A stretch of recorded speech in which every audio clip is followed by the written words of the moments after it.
Well, hi, everybody.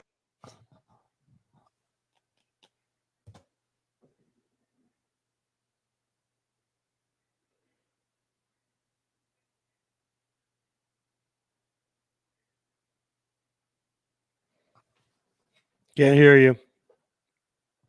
Oh, you want me to go? Okay. Technical difficulties. As I said before, if you could hear me, Jay lost his internet connection, so he just came back on a few minutes ago. So we're still trying to set up for the broadcast. But what we hope to do, there you go. I can hear you now. Can you hear me, Tom? I can hear you now. Yep. Okay.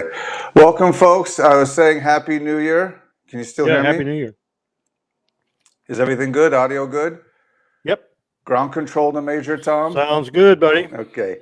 So, slight delay. We had a block-wide internet outage, which means no Wi-Fi. I could have used my phone LTE.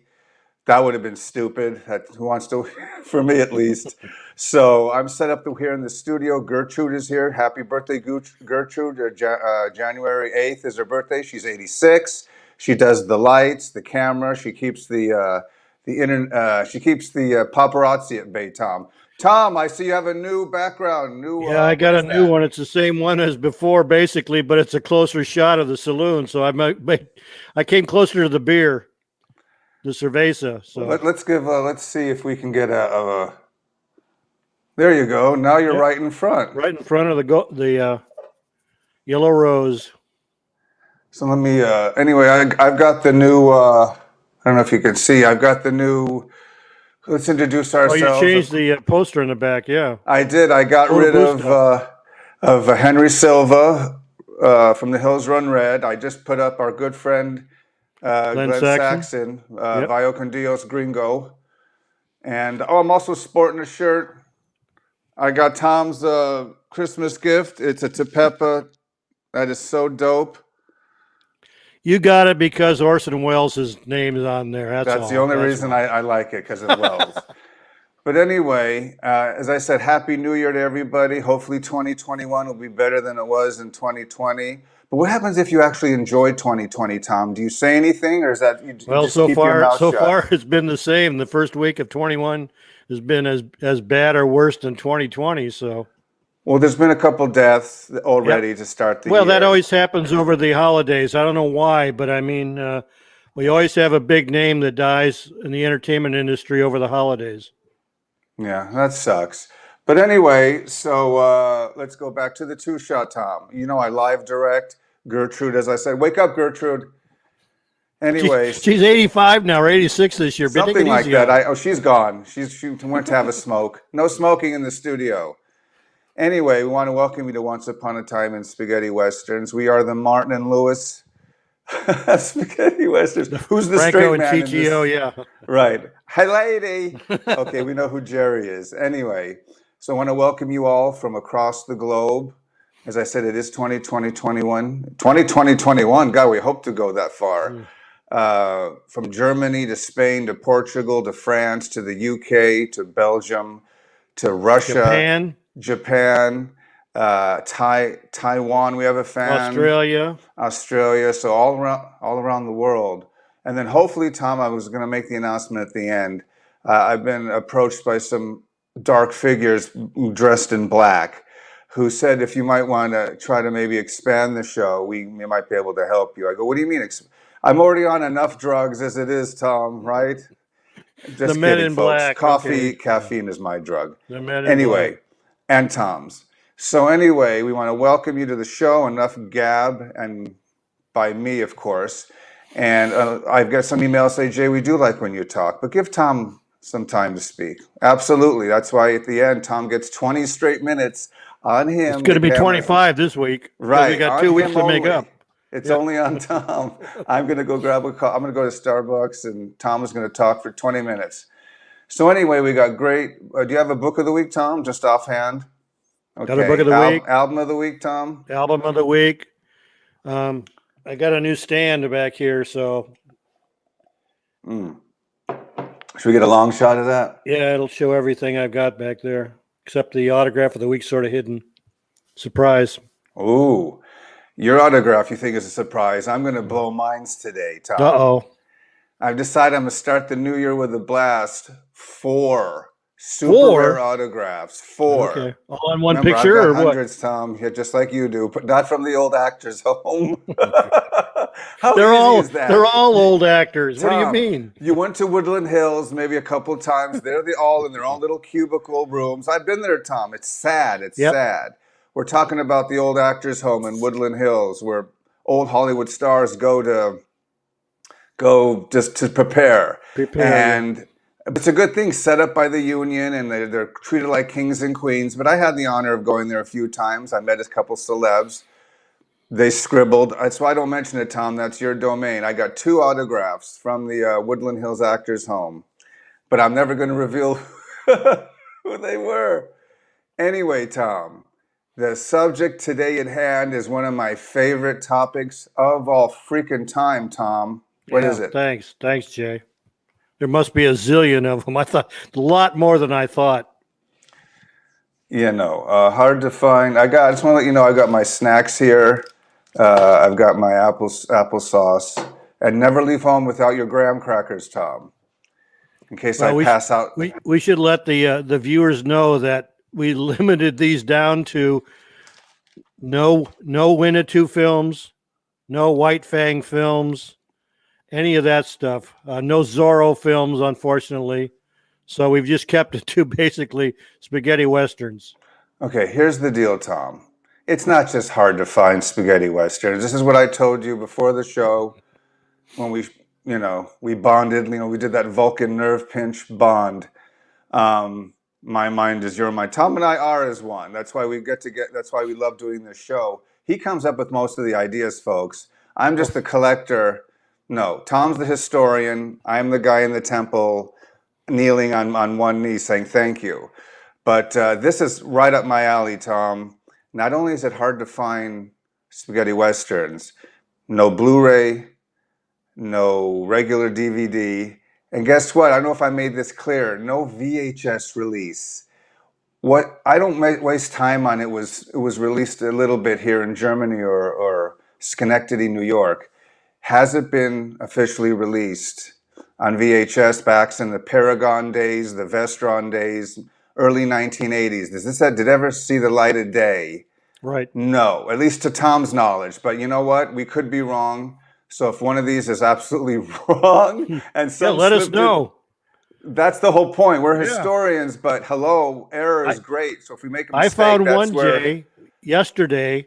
It's on VHS, which is Bang Bang Kid with Guy Madison and Tom from Happy Days, Bosley, but it's on a combination DVD, one of those two releases on some crummy label.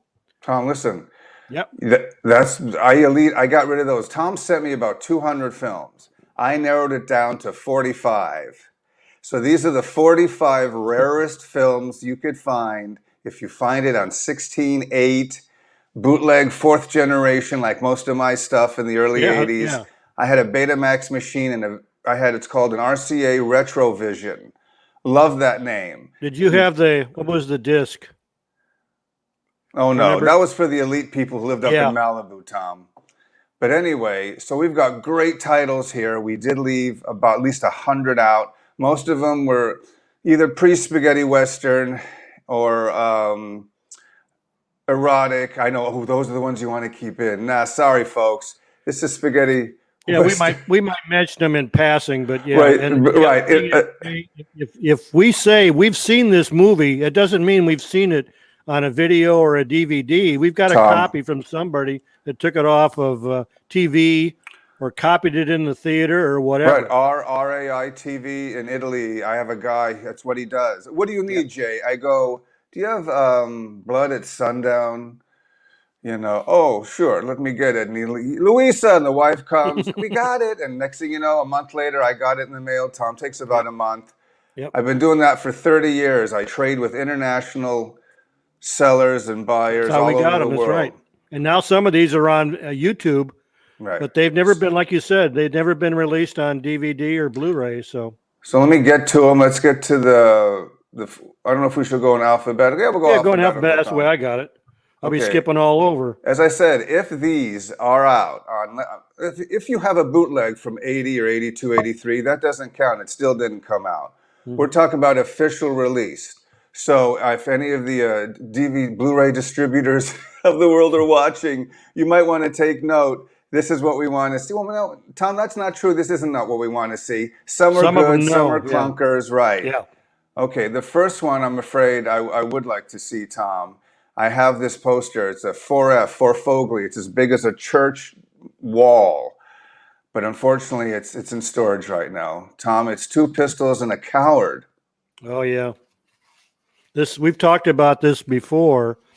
This one has, because of Anthony Steffen, and also Ken Wood is in it, and Richard Weiler. And this one's a good one. And yeah, like you, I wish it was on DVD. I'm flipping to it because I don't. I'm all minor. Don't Tom, don't worry. Listen, this is one of my favorite posters, and why not?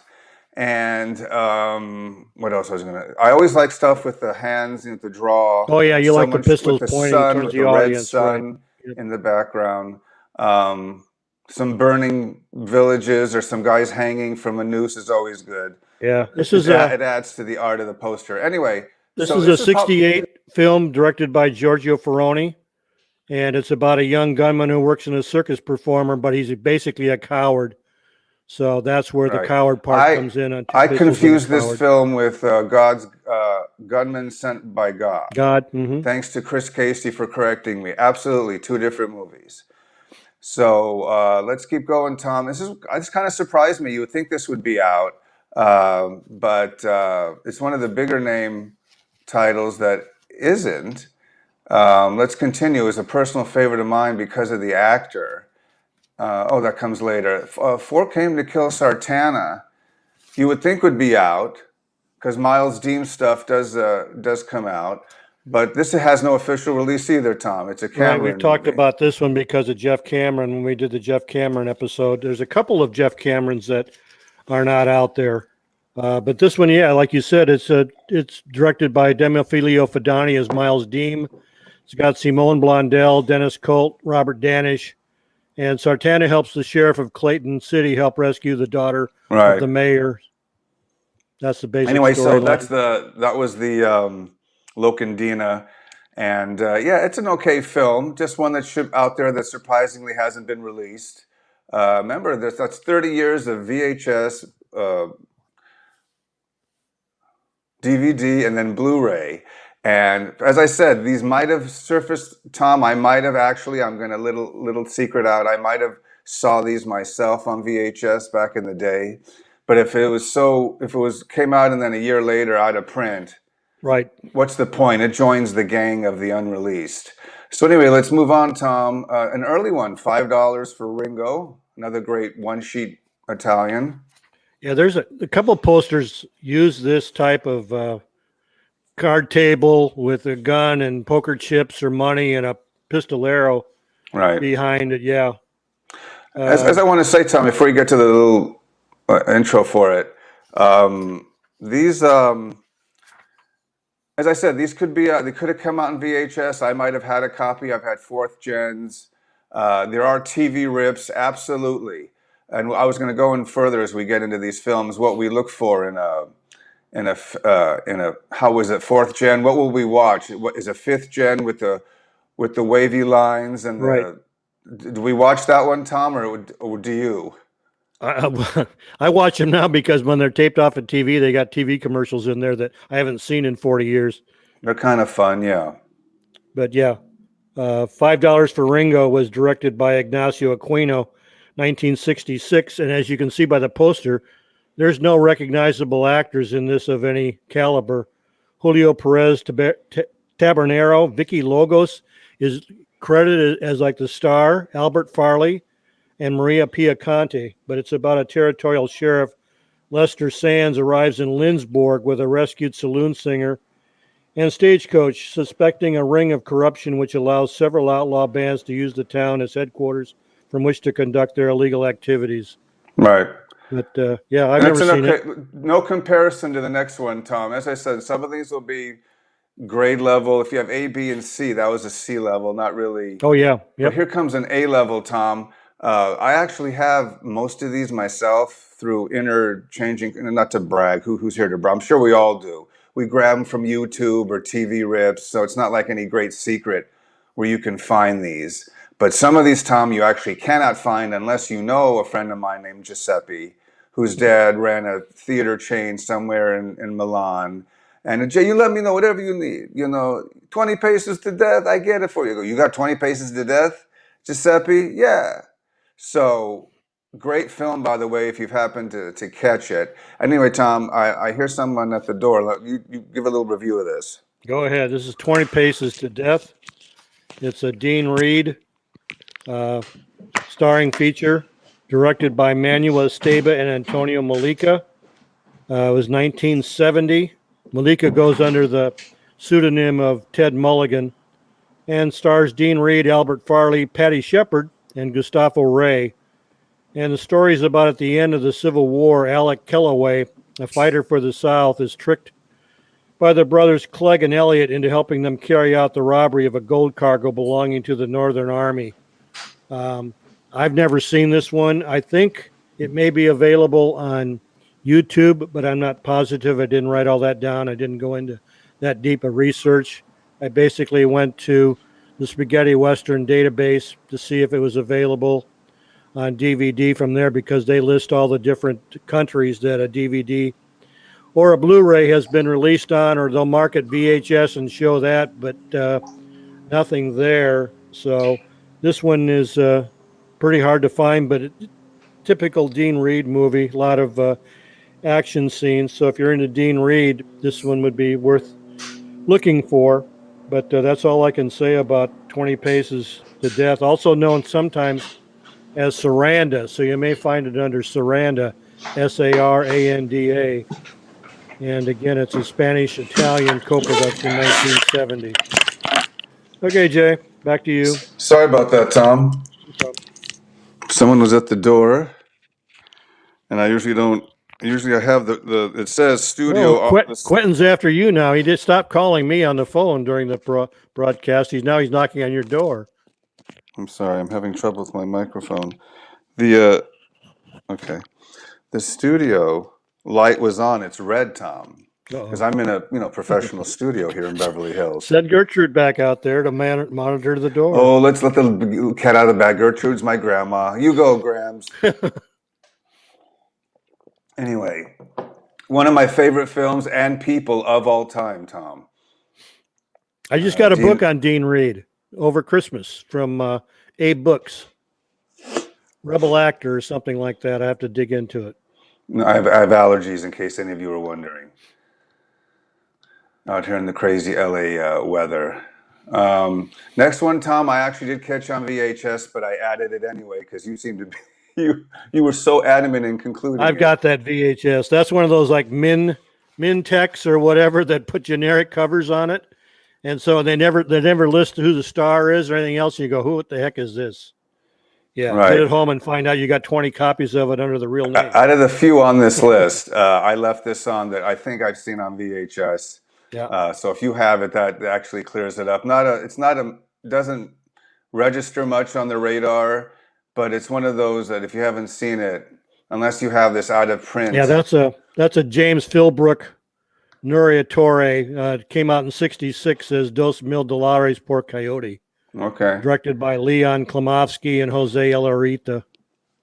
Yep. Oh, this is the good one. I like the poster. I don't have this. Actually, this was borrowed. What's the English title for this one? You got me, Tom. Oh, it's I've got another behold the couple of. strange, Is this stimulating smell of chrysanthemums. chrysanthemums for a bunch of swine? This is the one that apparently has never been released. It was made. It was shown in Italy at the what they call the B or blue collar theaters, but it was never put on DVD or VHS. But we've got a CD for it. You can find posters for it, all kinds of information, but the film itself was never released. Right. It's an okay one. We can. I think another alternate title is Wreath for the Bandits.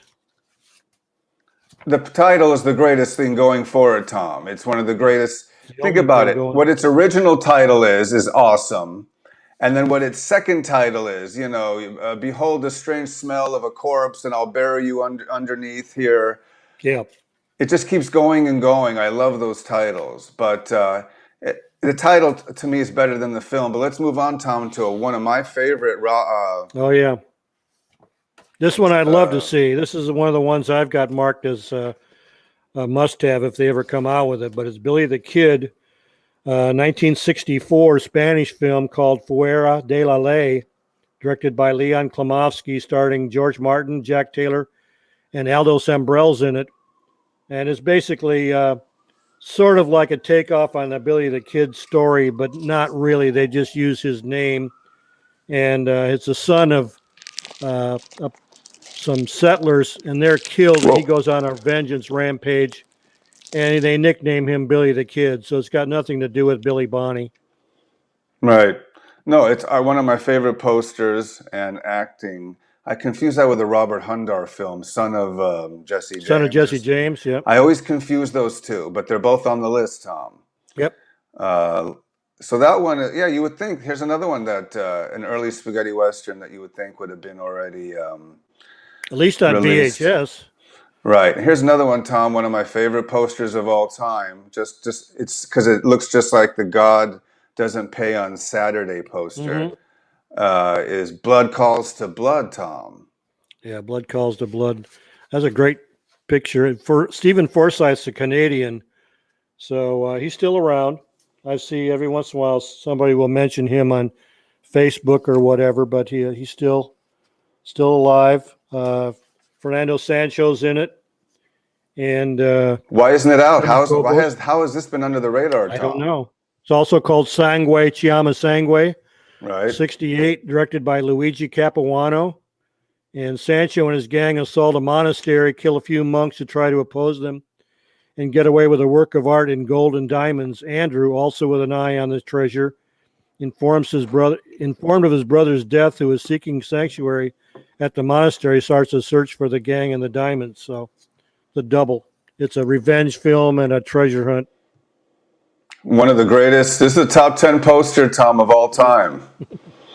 And you have a fight going on. This is one of those. Looks like, as I said, God Doesn't Pay on Saturday. Same with the gun pointing right at you. What are my others are up there? Anything, I guess, with Gian Maria Volante. Yeah, the fight scene looks like Bury Them Deep. Which one, Tom? Bury Them Deep. Oh, right, Bury Them Deep. Yeah. Okay, another good one. Got a fight scene on the poster. Yep. There's another Bury Them Deep. I think they're fighting by a volcano while two other guys are trying to knife each other near a fireplace, Tom. Let's move on right along, Tom. Here's one. A Robert Woods film makes the list. Challenge of the McKennas, Tom. Yeah, amen. I actually have seen this on VHS, though, Tom. Yeah, I did too. Yep, I've got it. Why is this here, Tom? I don't know why you put that on there, but this is the one that apparently the story that Rob told me was he had the rights to the United States to release this, and Ireland had the rights in Europe. They sort of split it. But it's a decent. This is the one where Ireland plays a priest who's trying to go straight. And Woods I'm trying to go straight, Tom. Plays the son of a landowner, and they get into it, and Ireland starts to forget about who he is and they try to seduce him and everything else. But I think Ireland actually was forgetting who he was, Tom. A little too many after work, huh, Tom? Probably. Wait, Tom, wait a minute. Was I confusing? I'm sorry if I did. I'm sure I was corrected. There's two films with the words chrysanthemums, or I Yeah, mistook the there's other two of one. them. Okay, well, anyway, here's another one. Is this the same film or is this different, Tom? Chrysanthemums for a bunch That's of. the This one is that's the one we were talking about. That's the one that I just showed. I'm sorry. okay. This is the one that's never been released. This is I this think I is this have it. one It's right it's here. pretty slow for a Purdom movie. Yeah, Edmund Purdom was. I mean, there's a couple of them Take a that Edmund guy, Purdom. like Gemma, and I told you I'm not Oh yeah, I don't talk bad about. I love every spaghetti western star, but this just brings up Ed. We talk about everything on the show, Tom. As far as just the do-gooder, well, gee gosh, I'm going to get a couple girls, kill a few people. There's Gemma and there's Edmund Purdom. Edmund Purdom never wears a hat. He's sort of like, he's Tom, like he's I'm like making Dean a Reed. You got T-shirt to with see his my face. hair. Edmund Purdom never wears a hat. Yeah, he's pretty boy. No, him and Gemma were the pretty boys of spaghetti westerns. But Gemmon Let's just was put it that way. athletic. Nothing against them, but Yeah, that's what they were. Gemmon was athletic and could do it. Edmund Purdom, they just put him in there because he looked good. Is it The Revenge of Ringo, where he's the Confederate soldier with the Blydon hair? He's in that last ride from Santa Cruz that you watched not too long ago. He never wears a hat in that either. No, I meant Gemma, where he goes to the bar. Don't you remember me? Yeah, Revenge He of goes, not Ringo. since you dyed your hair blonde. Return of Ringo, blonde hair. Yeah. Yeah. So no, I don't know why I get off on tangents on other things, but these two guys, I love them both. But it has to say that they were the pretty boys, whilst Lee Van Cleef Oh yeah, the and ugliest guy. Yep. Aldo Sambrell were the ugly archetype. Ugly, right? It's nothing bad. I'm not denouncing. I'm not saying anything derogatory. But you could say that, Tom. Yep. Okay. Move. Anyway, Edmund Purdom is in a bunch of cool early Spanish posters. Yeah. This is when his that I career like. sort of failed in the United States. He had to go back to Europe, so he made spaghetti westerns for a while. And he made a couple sword and sandal films. Anyway, Tried Tom, everything. Court Martial. They don't talk about this classic nearly enough, Tom. This is one of those that I think was put together from clips from other movies, and I don't know if it was even released in the theaters at that time. But it's another one. If it was made, I'd like to see it because it's a Robert Mowry who directed it as Robert Johnson. Came out in '74. Craig Hill, Vasily Karras, Tom Pileggi. So I like I said, I think it's pieced together from other clips that Mowry made of movies because he was noted for that type of stuff. Tom, it's like a TV movie, but let me tell you something. As you know, I have 600 spaghetti western films cultivated from Blu-ray, DVD, VHS, 300 posters. If you cut down the non-westerns, it's more like 450. If you take away the Spanish, if it's a Paul Naschy movie or a Montezuma movie, I'm including all my Euro. So if you talk about my entire Euro of horror and spaghetti westerns, it's 600. I don't have Court Martial, Tom. Yeah. There you go. That's today's bonus. If you have Court Martial, folks, let me know. I'll add it to the collection. Yep. But as I said, there are people who love when you cut and piece together movies like Miles Dean did.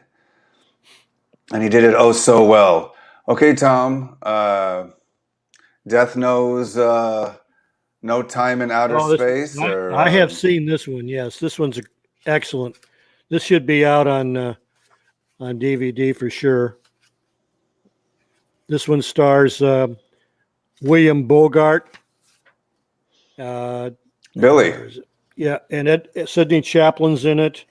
And I love your Sidney Chaplin story, Tom. Death Knows No Time. Directed by Leon Klimovsky. It's a Spanish-Italian 68 co-production. Wade Preston is in it. Fabrizio Mondello. It's Tom. Everyone's in it, Tom. Yeah, look at Agnes Spock is in it. Look at the poster. Yep. It's about Eduardo Fajardo, Fernando Sancho Sanchez. Don't confuse them, Tom. Yeah, they're not the same.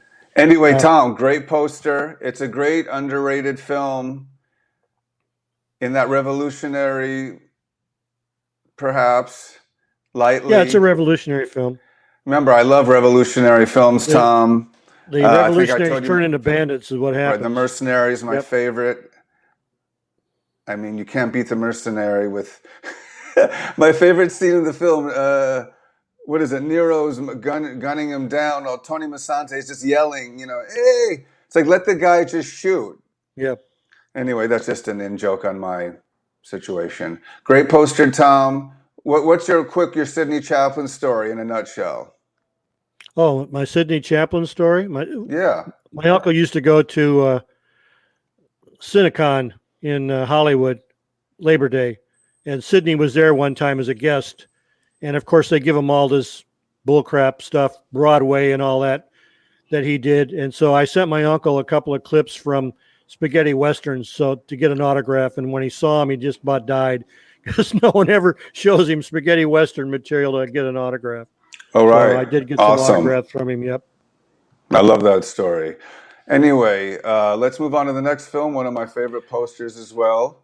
Death on High Mountain. Death on High Mountain, which I think which was it recently released, Tom? Or I saw it somewhere. I've never seen it. Well, I have a good copy. Do you? Yep. I'm going to have a heart attack. Anyway, no, it's amazing why some things are available and some aren't.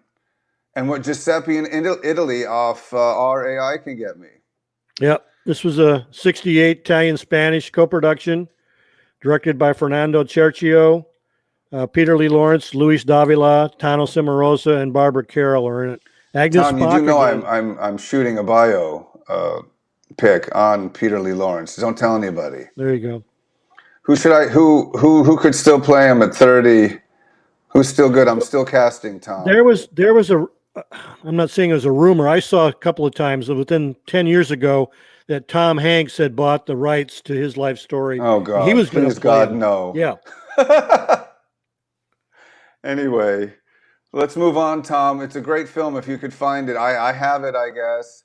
I have most of these, as I said, Tom. We went through the 200, and I had about 185, 188 of them, which is good for me. I was like, now I got to find 12 more. Thanks to you, Tom. I want to say Tom did the research, most of the research for this. He said, Jay, I'll spare you. Go enjoy your kids and your lovely wife, and I'll scour through Zeb's database and look at my notes. And only the one and only historian, I was honored. I got down and I laid out my carpet that has Tom's face on it, and I said, thank you. When Tom Betts wants to help out on a project, I am honored. Tom, the oddly titled Jurado. Now, I only have this for one reason, Tom. Yeah. The film's okay. Look at that poster. The gunman looks back at the cross with the holster on it. Did he kill somebody? I always thought, look, he's looking back, Tom, yet you don't see his face. Yet the artist made sure you understood he was stopping to look back at it. Yep. Yeah, they've used this in a couple of posters where they have a cross with a holster on it. Yeah, it's sort of generic. Maybe all for nothing or something uses the same one, or they use a cross post. But this is a 1966 Italian Spanish, directed by Giovanni Narcisi, as John Farrell was the alias he used, and it's got Montgomery Clark, who's actually his real name is Dante Pisani.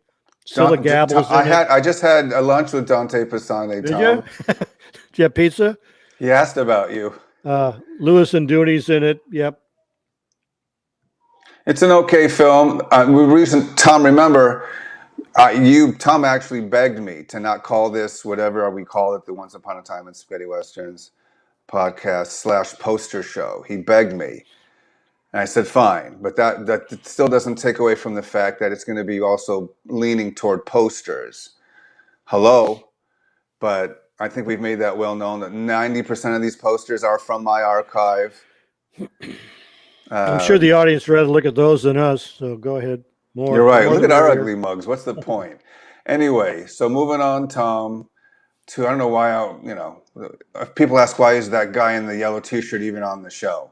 This is one of the most odd. Oh, no, I'm sorry, Tom. There's a Trinity movie coming down the road, but first there's this one, Tom. I don't have it, Tom. No, I've seen this one. There's two of them.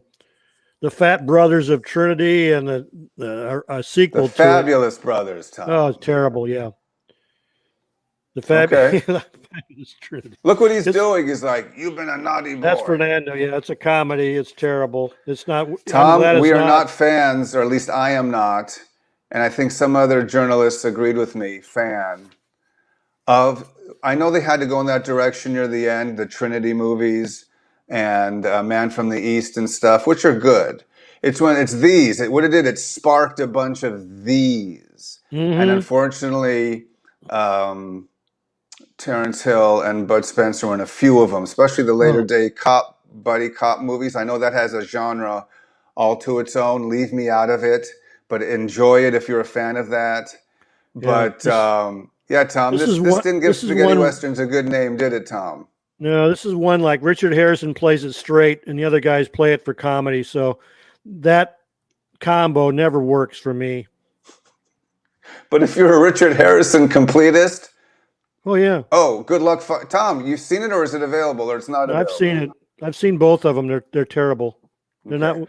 I don't care if they come out on Well, DVD. slightly good. Well, slightly better is this winner, Tom Vallcondios Gringo, with our good friend Glenn Saxon. Glenn Saxon, yeah. I believe I've seen this one. This one's not bad at all. Glenn Oh, I've Saxon's seen it always too, and it pretty had to good. come Yeah, from somewhere. yeah. Glenn's always pretty good, and Lucretia Love is in it, and Livia Lorenzen. He's always good. Plays a slimy bad guy. So Edward G. Yeah, Muller, Eduardo Malargui is the director.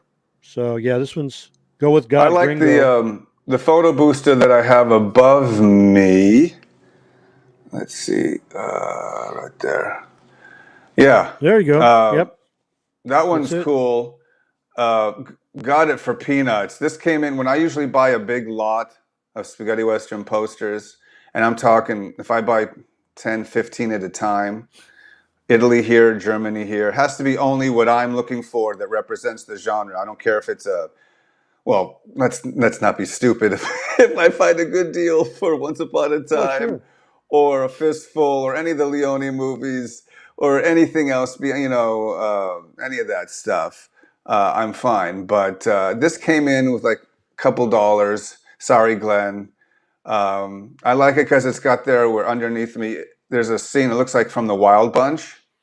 Yeah, Five walking to guys the final walking. showdown. Yeah. Uh-huh. That's why I like it. I go, okay, throw that in, and Well, a I lot of got it. times the guy that's selling him doesn't know what this is. He's never Well, heard of that's it. what I'm So hoping for, Tom. yeah, so to him My it's not worth my my anything. best seller Exactly. is the guy who's just out to make a quick buck.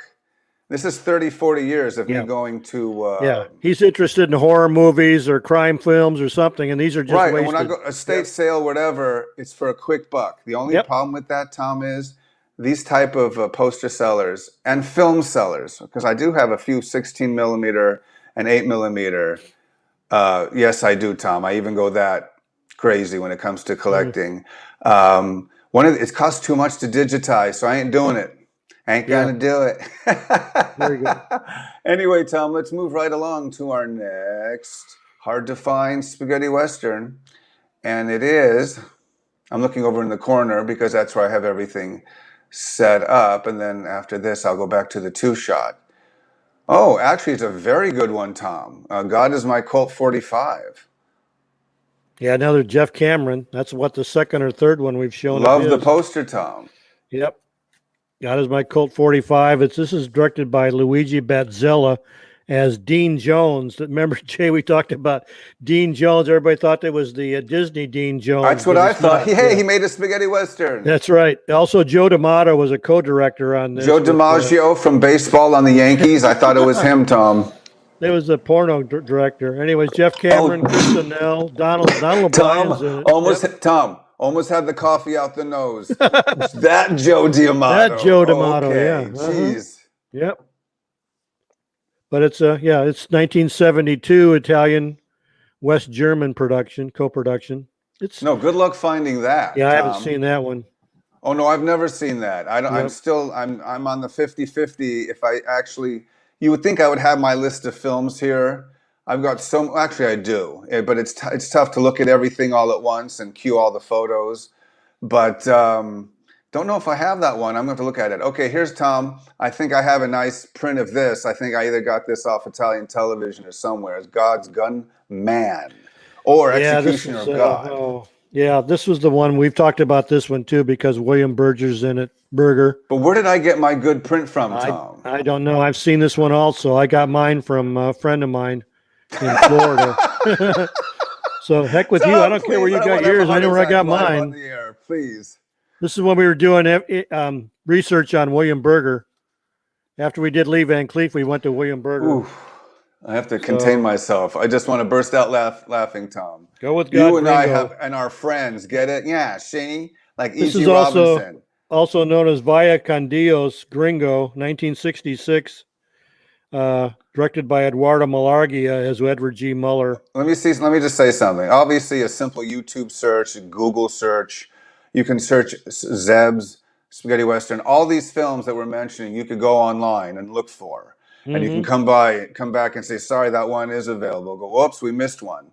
But I'm looking at some of the comments here, Tom. I don't see too many people saying it. Yeah, I've got a So I DVD think copy. we're Yeah, right on with these. I think these are missing from yeah. the equation. Well, So if is it they've got a Eric who's DVD copy, they may have one that someone took from VHS and put it on a DVD right? and sent it to us. It's So not. who are we talking to? We're Yeah, talking to Eric and a yeah. shout Well, out Eric to knows. Eric would know them all. Eric Marsh, Yeah, Eric Miche.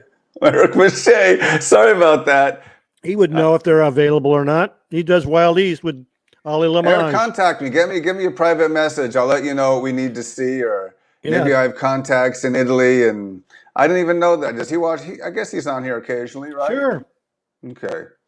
All I have right, to send him Tom. I have to send him a check every month to watch. So Okay, Tom made a mistake. That's why I had trouble finding it. I don't have this poster, Tom. Thanks to you, I had to borrow it. It's not uh gunman named Nebraska. It's gunman named Dakota, Tom. yeah, that's probably Gordon Mitchell's rarest one, and That's why I don't have this poster. And I'm yeah, like, okay. that's one I've got highlighted as I'd like to get that one.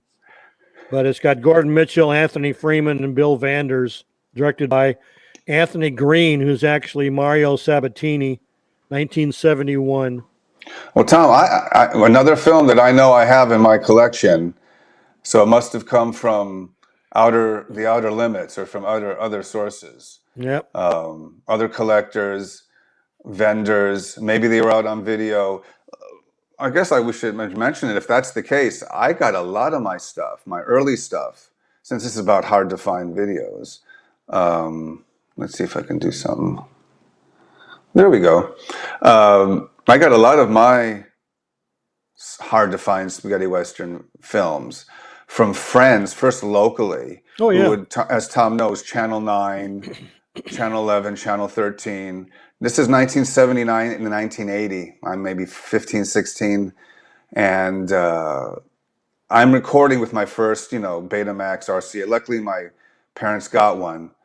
Very lucky. Well, my mom was in the business early, and the various dads, had an interest in the business too. So we always got one of the first, RCA, VHS, Selectavision. So of course I was taping everything off TV. So a lot of mine came off Channel 9, Channel 11, Channel 13, Los Angeles, Channel 5 at an early age, of course, Tom, as well as all the Universal horror classics. That's how you couldn't find any of those anywhere in Yep. 1979, 1980, unless you rented it from a studio or a film house. But anyway, that's how the Well, genesis of I started. I started low, Tom, Super 8 Castle films, through the mail, through the catalogs, and that's what got me started. I know before you actually went to these screenings, or you saw them firsthand. well, the obscure ones, and some of the viewers will know this name. We had a contact named Larry Imber in Las Vegas who loved B westerns, and he would go to film festivals and actually show copies and make trailers of all these different actors who were at the film festivals and the westerns that they were in. So he had contacts all over the United States, and they were doing what you were doing. They would copy something off a local TV station at 3 a.m. that came on, and he got all kinds of rare stuff, and I would get them from him.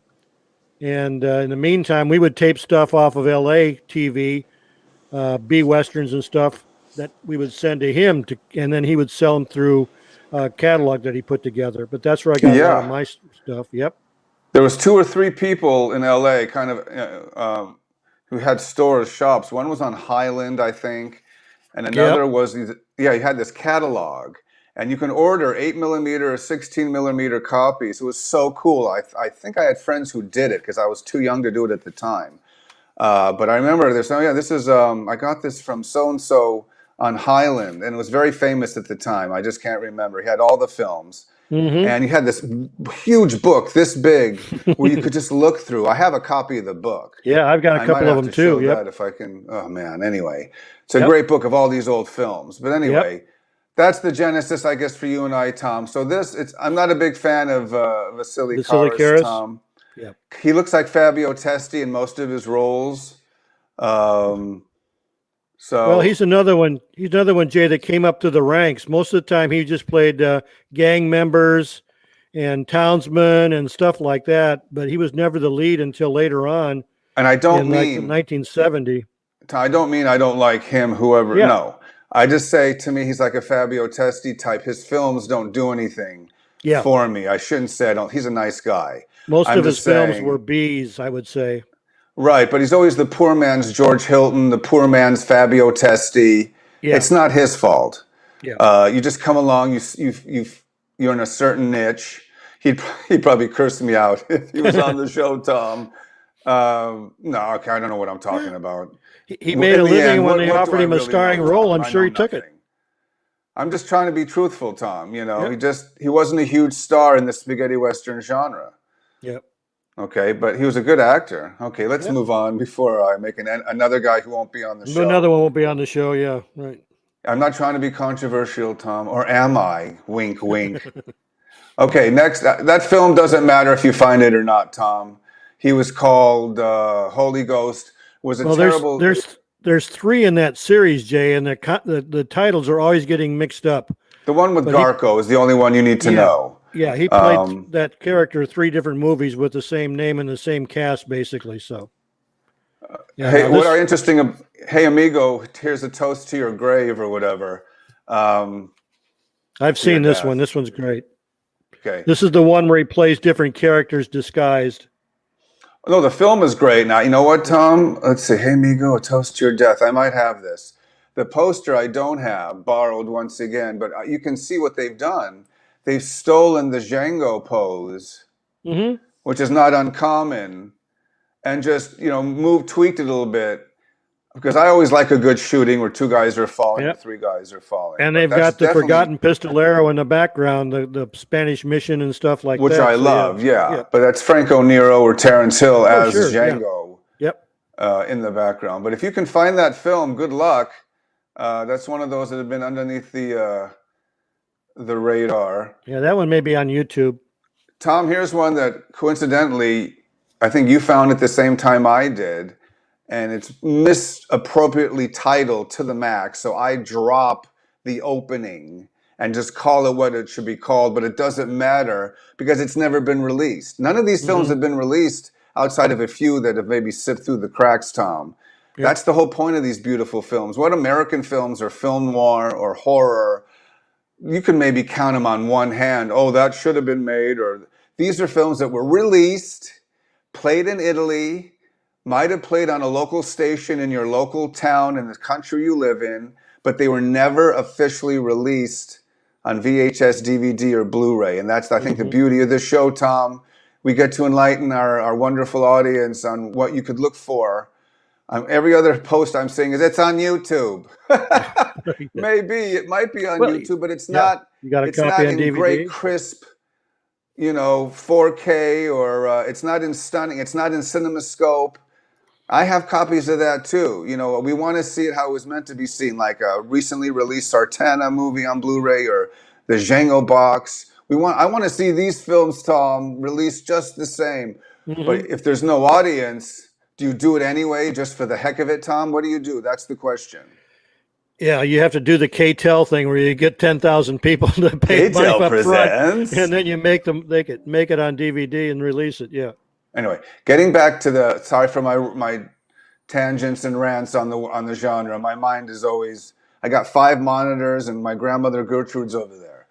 Himself, his cult, his body, his soul, Tom.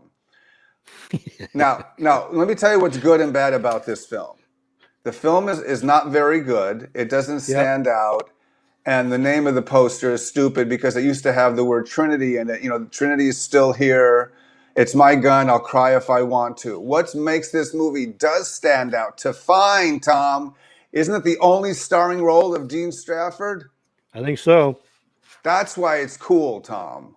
I don't know if it's cool, but that's the only reason. Yeah, exactly. No, Dino you want to Strano. see a guy who's basically a B actor or a side actor or a villain get kind of a starring role and make his own, kind of like Django movie or try Yeah. to. Yeah, tried to. Yep. It's got Gordon Mitchell. I mean, this poster is silly. You don't even want to know what's going on. But the point is, it's Dean Strafford. Dino Strano, Tom. Dino Strano. He looks like William Berger there. He does. But anyway, the poster is not tough to find. Borrowed once again. It's not mine. I'm not a fan. But good luck finding that film, Tom. Yep. If you're in a Dino Strano and you're a completist, find that film. Go out. Panhandle for it. Strano completist. That's a good one. For the Dino Strano completist only. Right. But Tom, in the name of the Father, the Son, the Holy Ghost, and Tom Betts. This is the one where Craig Hill plays twins. Yeah. Uh-huh. And you've seen this, right? Oh, yeah. And the guy on the list is not dressed like that. It looks like she came out of a 1970s crime film. She came out of a Franco movie, Tom. Yeah, exactly. It looks like, one of the bimbos from Hollywood dressed like that. Oh, that's great. She doesn't we'll look like go that unnamed at the Yeah. time. Those 50s bimbos, Tom, and you can name them all if you want. I excluded one of her films, Tom, because I didn't think it was pertinent. Angelique. Oh, no, I'm thinking the 50s bombshells, Tom. 50 bombshells, okay. Right. Mamie Van Doren and all those. I think we should give a disclaimer after everyone. For Craig Hill completists only, Tom? It's not bad, but I mean, it's not, it's decent. I mean, I would give it a C+. Okay. That means it's not really, listen, all these films should be released. Yeah. On DVD or Blu-ray. I'm just saying the poster, she doesn't look like that in the film at all. I don't know what you call it. You call it the Betts Jennings collection. Right? 50 of your favorite never released films. Right. Right. If they're not released, Tom, can't you and I claim ownership, Tom? I think the public domain, Tom. Public domain. Let's get together. I see a business venture, Tom. Oh my goodness. If not us, who else? Right. So when you snooze, you lose. So that's what we're going to do, Tom. Actually, that's the cat out of the bag. Tom and I are starting our own label. We're going to put these out on Blu-ray in scope. So keep tuned. Get your pocketbooks and your wallets out, right, Tom? That's right. Lots of money. Anyway, here's one you can miss if you want, but it's not out and it never has been released. The really ridiculously titled "Jesse Does Not Forgive," Tom. Yeah, I've seen this one. Sun Scorched is the American title. Your buddy Mario Adorf is in it, and Mark Stevens. I love Mario Adorf. Mark Stevens, who weighs about 90 pounds, soaking wet, is in this one. Mariana Koch plays his wife, and he's basically a lawman now who's dropped out of the gang where he used to ride with Mario Adorf, and they show up in town. So he's torn between not arresting them or facing them, and they won't leave town because they know he's a coward. Tom. And at the very end, he stands up to him. But right. Yeah. That's Mario Adorf's head at the end. Yeah, that's his head down there, yeah. Marion Koch, I like to call her, Tom, who's in a fistful or something? Fistful of dollars, yep. She's the only reason is to watch the film, or if you're a completist, if you're a Mario Adorf completist, as I am. I want to tell you something funny. This might be a 3-hour podcast, Tom.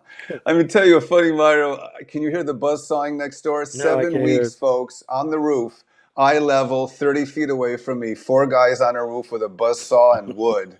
and this is my office. I am in a living hell. Anyway, I'm recording this live for 48 hours to see what I do. Am I gonna, end it, or there's nothing I can do about it. They have a legal right to make a rooftop, flooring, Tom, and there's not a damn thing I can do about it. There's my rant of the day. Anyway, it's like, where do you live? Downtown LA? Anyway, Tom, I was going to think of a funny story before I forgot after Jesse. It Mariana doesn't Koch. matter, right? What, Tom? Mariana Koch. You mentioned Mariana her. Koch, Mario Adorf. Oh, I had a funny Mario Adorf story. Okay. I wasn't familiar. You would think I was, starting so young, being a fan. I didn't know who he was till later on. One of those dudes who slipped out of my cracks growing up. Mm-hmm. And I was like, oh, that guy with the mustache. I didn't put two and two together. Well, I did in my adult life many, many years later. But I knew who Clint and Lee Van Cleef and Nero and Stefan were in my early teens. In the 70s, I knew who Tom. I was a nerdy, weird kid. I knew who these guys were. I just didn't have information until I found your wonderful, magazine. But anyway, I didn't, as I said, didn't know who Mario Adorf were. It's like saying I didn't know who Mario Sambrel was, or Aldo Sambrel was, or Mario Brega. It's like, oh, really? So then I learned who he was, and then through a nice gentleman friend who I had, collector, through him, I got an autograph of him. I don't know if I've ever showed it. Mm-mm. But yeah, when they're dead, you can't really get their autograph, Tom, from them. I guess not, unless you're in Chicago. Right. But I usually try to get it from someone who knew them or was someone who worked with them for their legitimacy purposes, Tom. But that's why today's autograph session is going to be crazy. Here's one of Tom's favorite movies. But Tom, how could it be your favorite if it's not available? How did you get to see it? Oh, Kid Rodello. I saw it on TV. And I thought it was I thought it was an American movie because it's in black and white. All right. And I just this is before I got into spaghetti westerns, so I didn't know. I thought maybe it was a Mexican movie. And I, did not till much later did I realize that it was filmed in Spain when I started to find out who some of the supporting Spanish actors were that show up in the cast listing. But it's and our buddy, we've talked about it before because Broderick Crawford is in it, Janet Leigh's in it. Richard Carlson directed it, and he's in it. And, of course, the great Don Murray. So, I mean, it's a decent Western, but it's nothing great. But it's never – I don't know why it hasn't been released with that cast. Well, Tom, let me tell you about Kid Rodello. If you just look at it on a whole outside of a spaghetti Western context – oh, yeah. It's like any Western I would avoid. Yeah. Tom, there's thousands of Westerns that came out in the 30s, 40s, 50s, 60s. Yep. Lots of classics. You and I are both fans. Kid Rodello, to me, I think I saw two growing up on television. I didn't think of anything of it. I just saw it. Broderick Crawford, hey kid, and we watched it, and it was a nothing Western to me, Tom. Kind of like I know who I'm gonna. I know there's like a couple American Westerns you might have seen at the time. Robert, is it Forster, Tom? Yeah. He made a couple Westerns. It didn't do much for me. Richard Crenna, was it A Man Called Noon? Yep. I tried to like it, Tom. I did. It's a foray into spaghetti Westernism. I got it with the zoom ins. I couldn't buy it. He was always the guy in Rambo. Nothing is over. It's just the guy who tries to take in Rambo at the end. Richard Crenna, the great Richard Crenna. I just couldn't buy him. Is that so? Anyway, my point is the star of this film. Who is it again, Tom? Don Murray. Don Murray, I know he's beloved and stuff. I couldn't take him as the lead in this film, Tom. What saved it for me was two things later in life. Brod Crawford, and the fact is, it looks like it's kind of shot like a cultish film. It's kind of got some weird the black and white of it, Tom. Yeah, the black and white really, yeah. It's like, unusual. Yeah. Kind of looks like a Rod Serling shot for TV movie or something. Yeah, and that's what I think. Right, but it wasn't Don Murray or the rest of it, or Janet Leigh didn't do anything for me. Yeah, I don't think they filmed it in black and white for the visual effects. I think they shot it in black and white. It's just my demented mind. It looked great. Yeah. Years later, I could appreciate it for its photography and Brod Crawford stealing the show in every scene he's in. So anyway, Kid Rodello, I know you seem to like, Tom. Oh, it's not available, is it? No. but I've seen it and I have a good copy. So, hold Put that on. in our catalog. You're right. That's right, folks. You're seeing the beginning of a new day, the new announcement. Tom, I'm gonna keep going. Kill the Poker Player, another one I Kill think the I have Poker. in That's my another film list. Robert Woods. Yeah. You haven't seen it on VHS, Tom? I've seen it once, but I don't remember where I saw it, Jay. Okay, because I thought I might have saw it on VHS. Anyway, it's a great Robert Woods movie. He doesn't think it's so great, does he? No, is this the one with the snakes? I think so. Yeah, he doesn't even remember the snakes. But yeah, it's Robert Woods, Frank Branagh. Why is that funny? The good thing about this one, Jay, it's got Nieves Navarro. That's your favorite, right? That's my favorite. Yeah, I'd buy this one if put it out on DVD. I'll be there. Right. I'll pre-order it. Yeah. He's a little bit more. He's not your usual. No, he's a gambler dude. Yeah. Huh? Yeah, right. It's his take on Clark Gable from that Mississippi Boathouse movie, right? Or whatever it called. I forgot what it was called. Let's move on, Tom. It's an okay movie on the Robert Woods scale. If you miss it, it's just him playing a gambler. It's him as a gambler. There's a couple gunfights. And okay, this is one that came surprising to me because I still think I have this too, Tom. Let's go and kill Sartana. Let's go and kill Sardana. Yeah, I don't think I remember seeing this one. Oh, we might have to. You'll be surprised when I put it on the editing screen, and you'll come in and you'll view it before we prepare for distribution, okay. Tom. This is the one I told you about. There's two releases. This is the Italian release, and you see, they don't even show him in the poster. One of the guys in this is George Martin, and George Martin went back to Spain and took this film and then recut it and edited it into a second film called Desmasios Muertos para Tex. Hold on. And so keep showing that. Show that again, Tom. Okay. Let me interrupt you real quick. Oh, look, half Tom, half guide. That was great. Tom, I'm reading some of the comments here. And I don't know if most of you know this when you're listening to this. There's a minute or two delay. Yeah, delay. Tom. Right. So, right. But anyway, I have to agree with a lot of the comments. Kill the Poker Player and a few others are available on DVD here and there, Tom. So yeah, a few are going to get through the cracks. Sorry, folks. Tom and I do have once again, lives. Jay, in our defense, blame Seb because I went to the Spaghetti Western data that's board. Right. They're not listed it's your there, fault, that's Seb. Where I took it. Yeah, and again, you need to update the database. They could be on some obscure label. They could be on a compilation DVD with 5 other films. Right. He doesn't post those, so that's where we're getting the information from. I knew there would be a time in the show because I was, I glanced down at the comments, Tom, where we would be stepping on some already released toes. Like this one's released for sure, Tom, but I let it go anyway because I just wanted to show that you might have missed one. Tom, look at Tom's puzzled face. He's waiting with bated breath. Tom, you listed this Tiger Prowess. Yeah. Yeah, this is readily available on Blu-ray, Tom. Okay.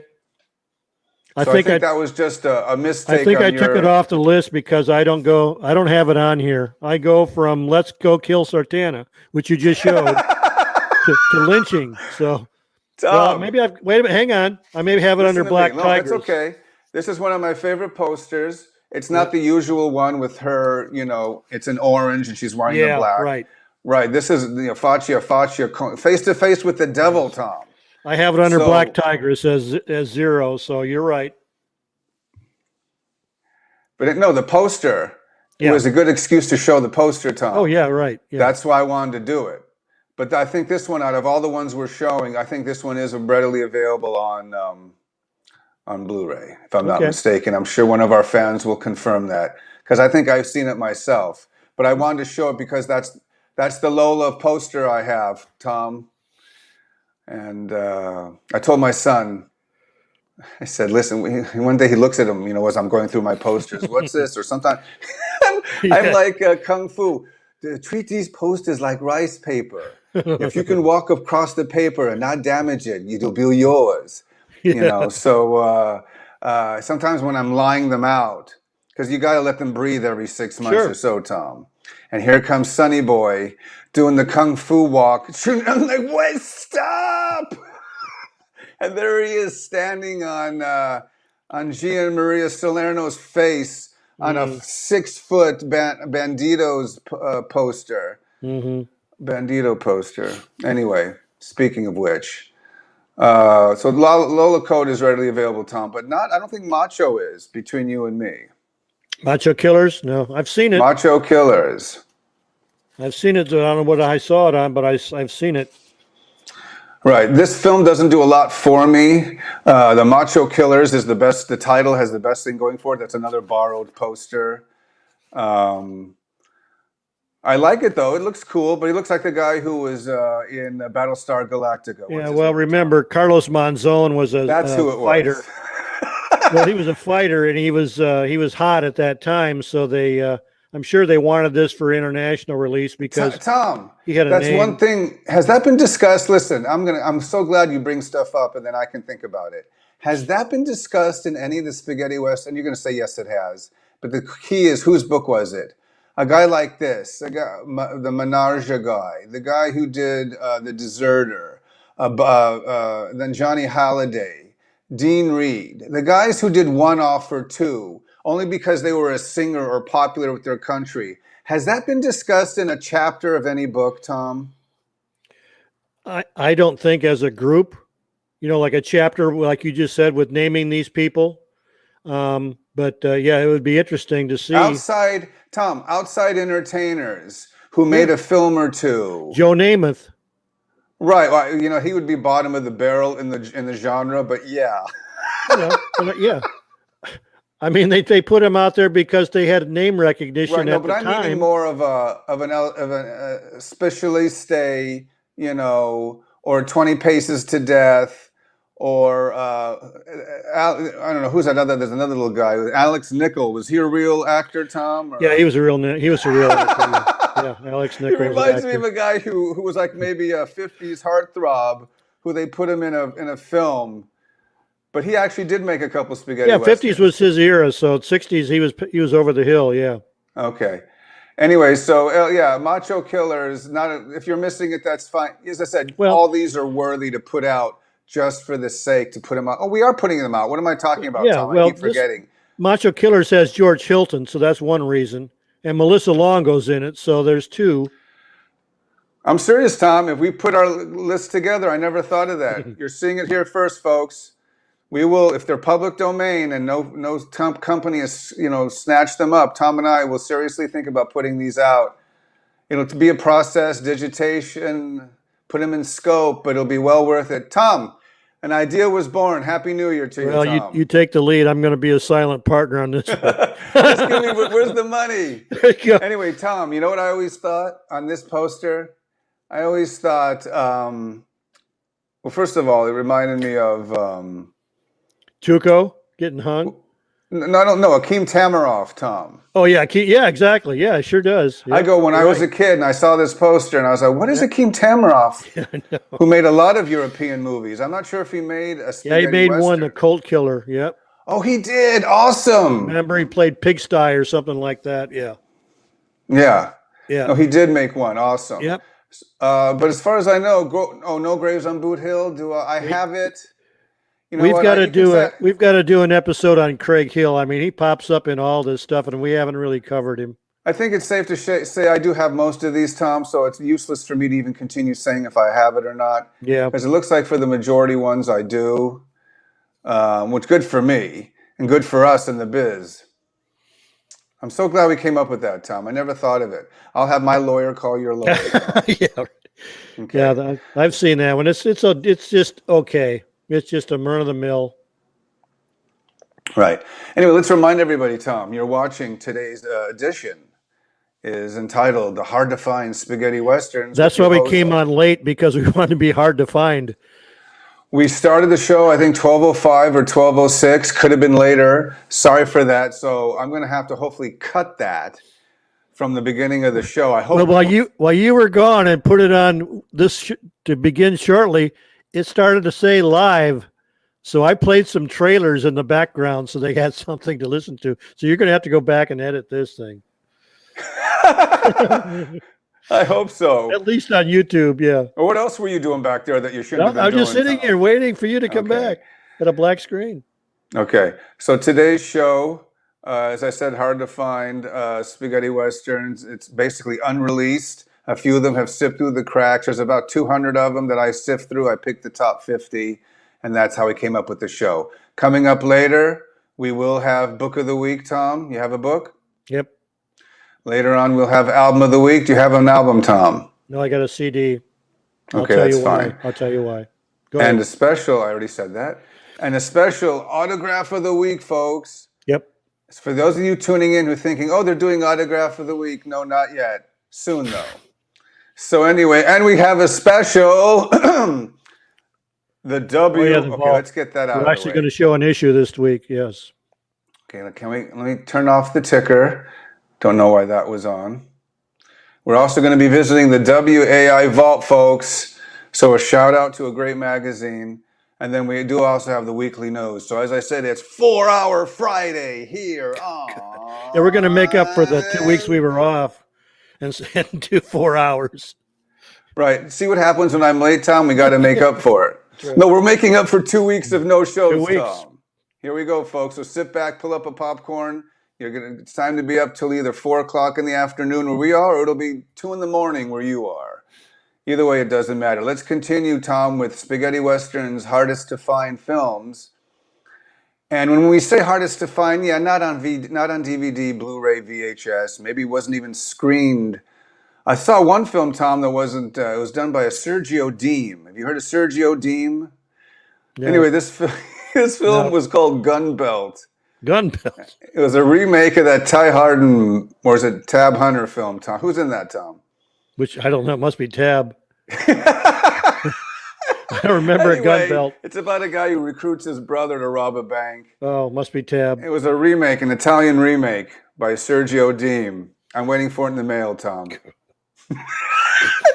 Don't put that one in the Tom, catalog he until we keep see his it. Yeah. Composure. Yeah, that is quite. Anyway, it looked like a God. porno film, Tom. I hope I it guess. isn't. Anyway, let's move on, Tom, to our next hard to find spaghetti western. Guys, some of these are really not of a big deal, but okay, let's move on, Tom. $1 of Fire. I don't think I have this in my collection, Tom. Now, this is an early one. This is one I'd like to see because it's talked about in all the books, but I've never seen it.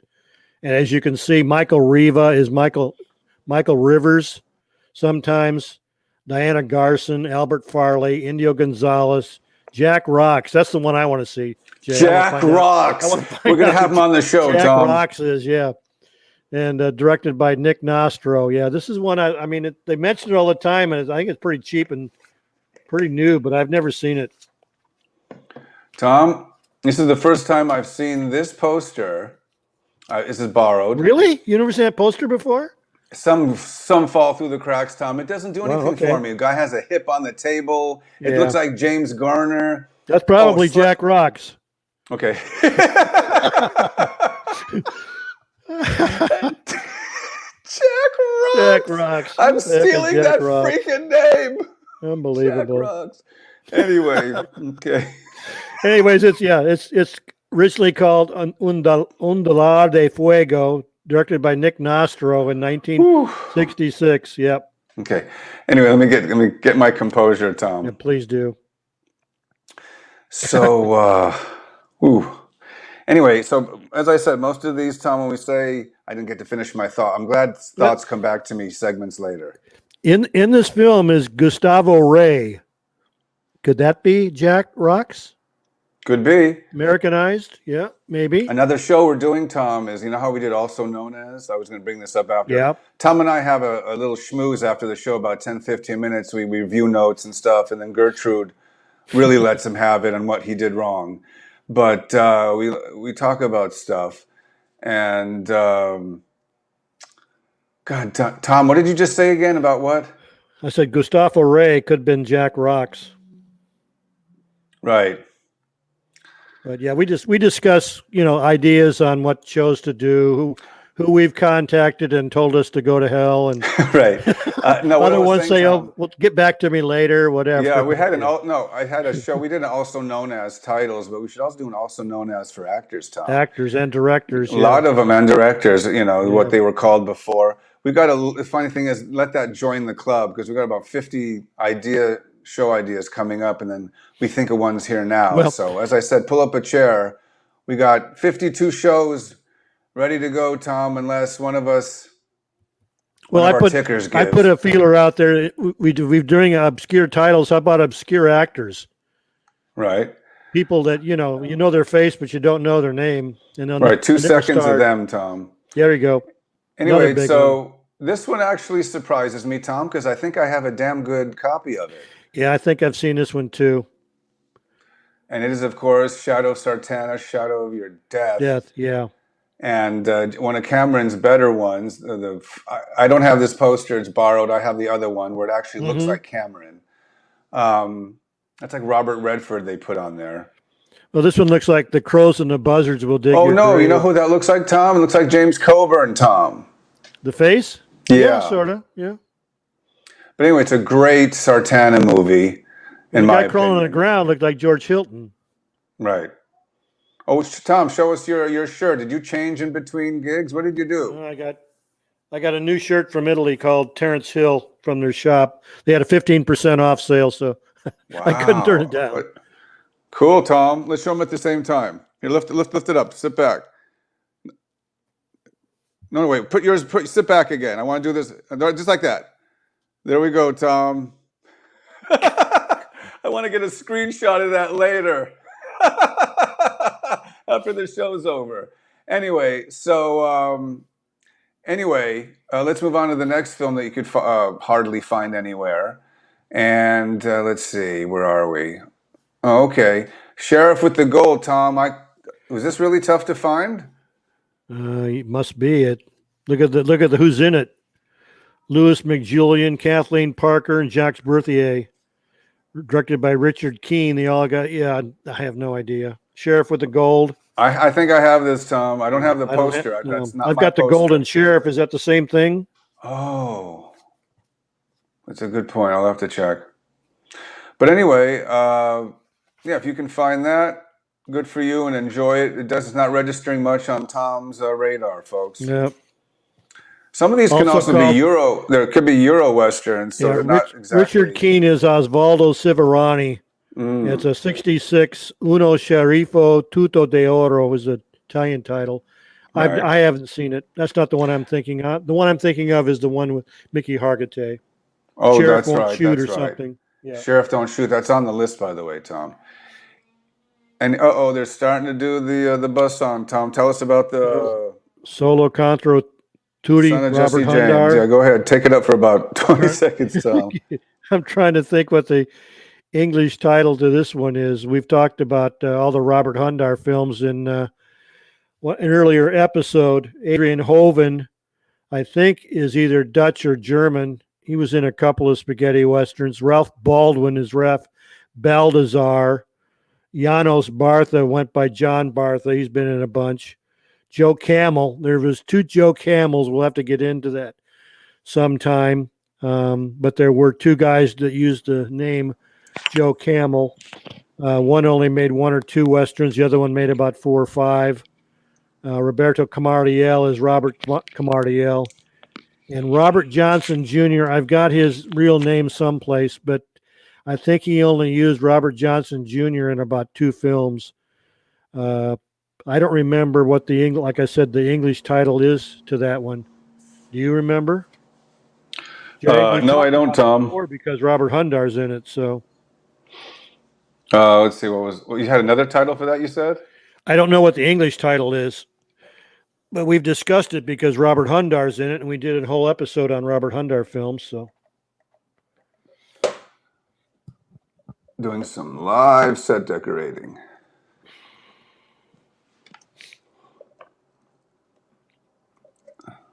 There we go. So, yeah, that one, you said you've seen it, Tom, right? I don't remember. I don't know the English title, so I don't Wait pay a minute, attention. wait a minute. I don't pay attention to the foreign language Wait a minute, titles. Tom. You've never seen Son of Jesse James? Yeah, but it says Sono de Jesse James. Just is Oh, the I've seen Italian it. title. Hundar is great in it. It's early Hundar. Is that the English title, Son of Jesse James? Yeah. Okay, then I've seen that. Yes, he plays. Okay. He plays. The son He's of Jesse clean James. shaven. It's the best he's ever looked. Yeah, he's recognized as his father in the movie, and so he runs into nothing but problems.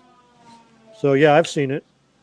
No, it's a good. It's actually not bad. It's an early, good early. So if you can find it, I have a good print. Early, that's when he played the heroes. Right. And then as before, time went actually, along, it was he funny. became That a was bad an guy. early role too. Yeah, there's our buddy again, Edmund Purdom. Purdom. When he Frank wasn't Lattimore. starring with who? Liz Taylor or Ava Gardner in some American film. Now he had to settle for Frank Lattimore in this one. So another Brit. Right. Spanish I don't film, think I've seen Ramon this film. Torado. Huh? I don't think I've seen this film. I don't think I've seen it either. Oh, wait a minute. I have this film. It's Shoot to Kill, right? Shoot to Kill? Yeah. Texas Jim is Shoot to Kill.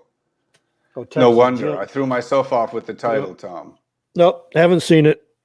You're kidding. Nope. We talked about it though because Fernando's in it, Fernando Sancho. So we've talked about it before, but I have not seen that one. Wow. So, Add that to the catalog. oh, yeah, that's going to be awesome. Let's see what else we got here. Ones that you can't find. Well, there's a few. Oh, here's one, Tom, that I think you were pressing to get on the show from the beginning. Oh yeah, the Bandit Malpello. Yep, because we want to know who in the hell George Garvell was. Someone told me he was a theater actor.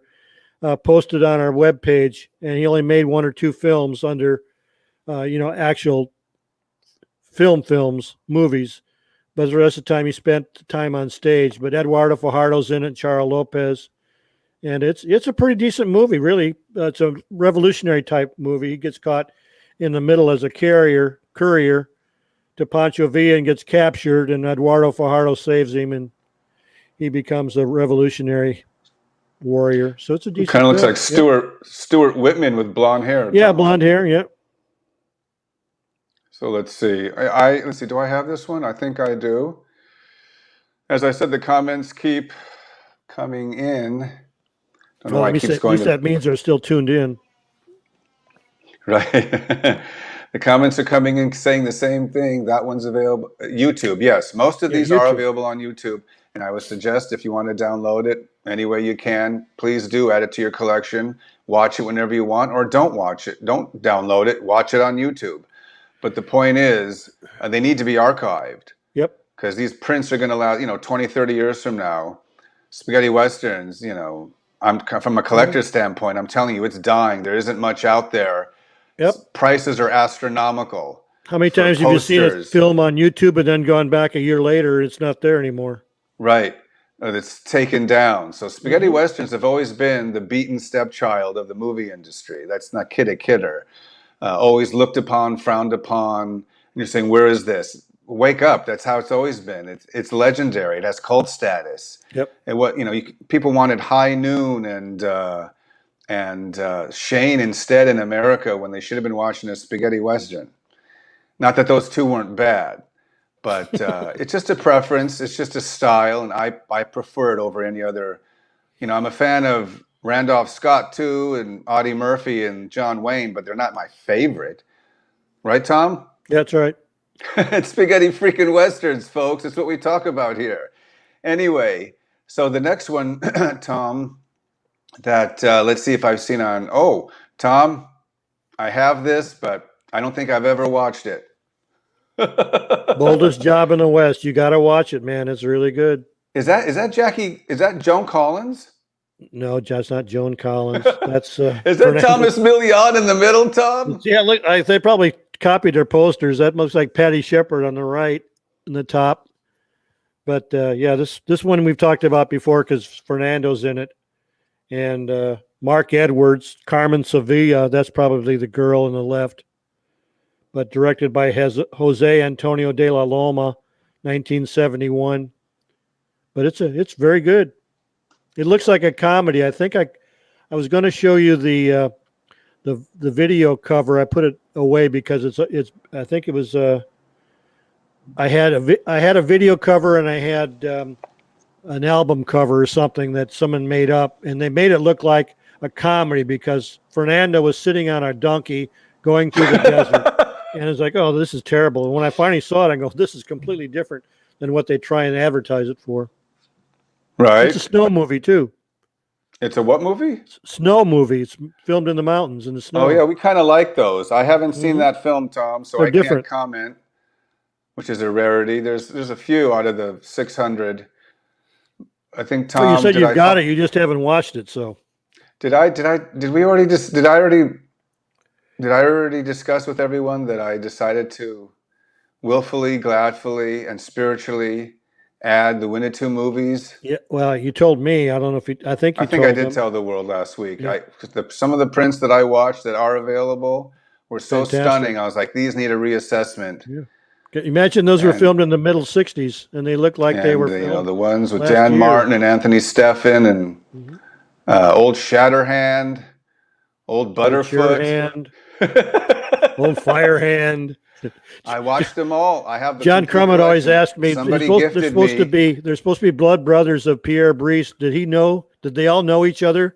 That Pierre Brice was really the blood brother of Surehand, not Shatterhand. And Well, let me just vice say versa? something, Tom. I've caught older YouTube versions of these, and I was like, you see these on Yeah. TV, but once you see the beautiful landscape and the mountains, and they really knew how to make an atmospheric, kind of like little miniature John Ford Yep. movies, nicely Yeah.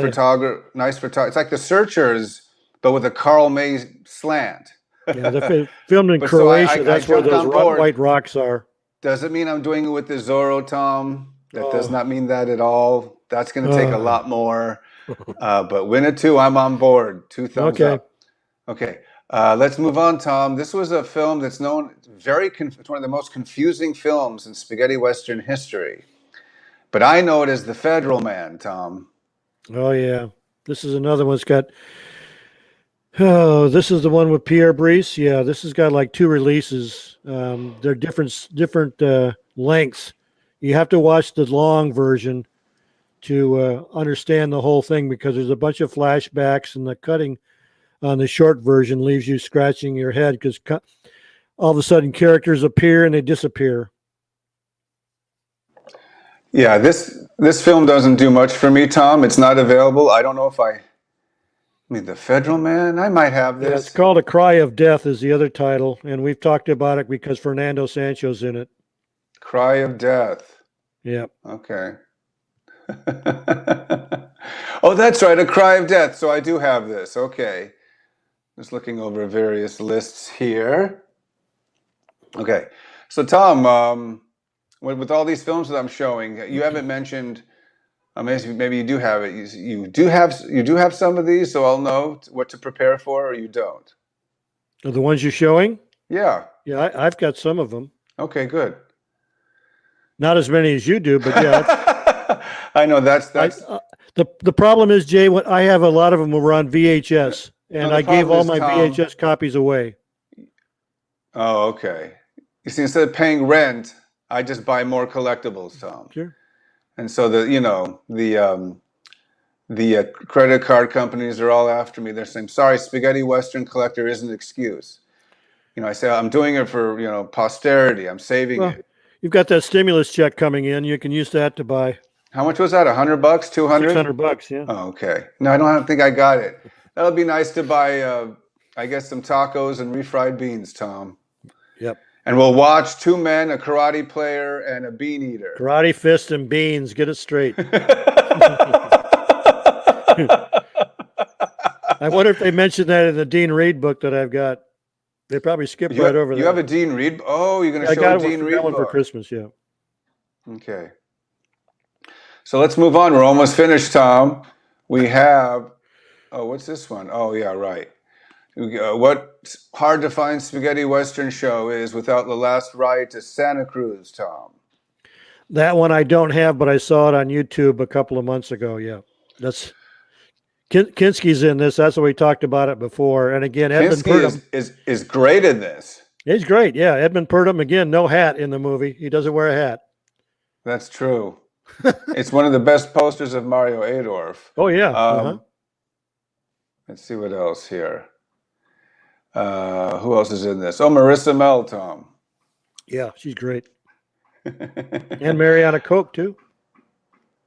Wow, that's true. Edmund Purdom's Okay. wife. Yeah. I don't think you know what? I've watched, why I say, I watched a scene with, With Kinski. yeah, and I said, I got to watch this. So this is one it's on. Kinski queue, plays the Tom. half-breed. He's got that old Cognaciero type hat that sticks up in the front and makes him look like a deuce.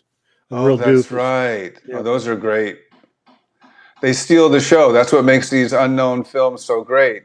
They'll have an early Kinski or something that just steals the show, and that's why they have to be released. And we will. As I said, if we legally can, Tom, I'll have my legal department check. Don't let Gertrude check. She'll come back with Gertrude is on the phone information. right now with Italy, Spain, and Rome. Yeah, right. Not Rome. And who else is she in? Oh, she's in New York because they have an advertising agency. Okay. Wow. You know what? I was up all night, Tom, picking the final 45. And I thought to myself, I've seen this. I've seen this. This is one. definitely up there. I think I might have this too, Tom. Yeah, this is one with Ty Hardin and John Of course, Bartha. Peter Larry, who went on to have a great career in the States. Piero something is his real name. And He Joe died Camel, a couple of weeks course. ago. Yeah. Irani Ori. She's Iranian. That's where she took her first name. She's passed away. She was a film star in Mexico after this. Wow. Yep. This one's I it's haven't not watched bad. it It's yet, just Tom. slow. It's very slow. I haven't watched it, but I know I have it somewhere in the. Man of the Cursed Valley is the English title. And Ty Hardin stands in the middle between the Indians and Peter Larry, that she married a half-breed, and the typical, you can't marry a half-breed. So she taken back by her father, and oh my God, it just goes back and forth. There's not much action in it. Right. It's okay, Tom. I think it was Ty Hardin's first spaghetti western. Speaking of Mickey Hargitay, Tom. That's the one I have seen. Yeah. Mm-hmm. Sheriff It's won't his shoot. best poster. Yep. You only see his hand shooting in The Stranger from Sacramento. Yeah. He comes from outside the alley and guns down 4 guys. It's a great poster, but this one's a nice one of Mickey. Yep. And I always liked his attitude. He always said, "These were just fun films. I know who the star of the family was." Yeah, we all do. Yeah. But he made about 4 of these, didn't he, Tom? Yeah, about 4 or 5. Yeah, he said that he grew up watching westerns at the theater and on TV when they could, and he always wanted to be a western hero, but his accent prevented him from doing that. So when the Spaghettis came along and they filmed him silent, it was right up his alley. He could make him and not have to worry about the accent because he was going to be dubbed. Yeah. Absolutely, Thomas. As we switch sides. Do you like my let's see if I can do this. Do you like my once upon I can't a time see. It's right over the logo. Coffee cup, Tom? Bring it closer to you. It's right over the logo. I can't see it. Hold on. No, bring it. No, that's the whole point, Tom. No, you're missing the point. Oh, I see. The logo is supposed to be part of the coffee cup. I got That's cool. I want my podcast cup, Tom. Well, we'll put that in the catalog too. That is dope. We got a lot of merch, folks. How do you think we come up with ideas here? We just think about them. Gertrude puts it on the assembly line, and we're good to go. The funny thing about that film, The Sheriff Won't Shoot, doesn't he actually end up shooting at the end, Tom? Yeah, he turns to be an outlaw, a lawman, and his brother is an outlaw, and he can't shoot his brother. So that's where the dilemma takes place through the whole movie. And his brother takes advantage of the situation that he won't do anything. So wait a minute, I'm gonna get it here, Tom. there you go. Wait. Yeah, Hold on. Something's not happening here, Handle. Tom. Hold on. There, right there. Stop.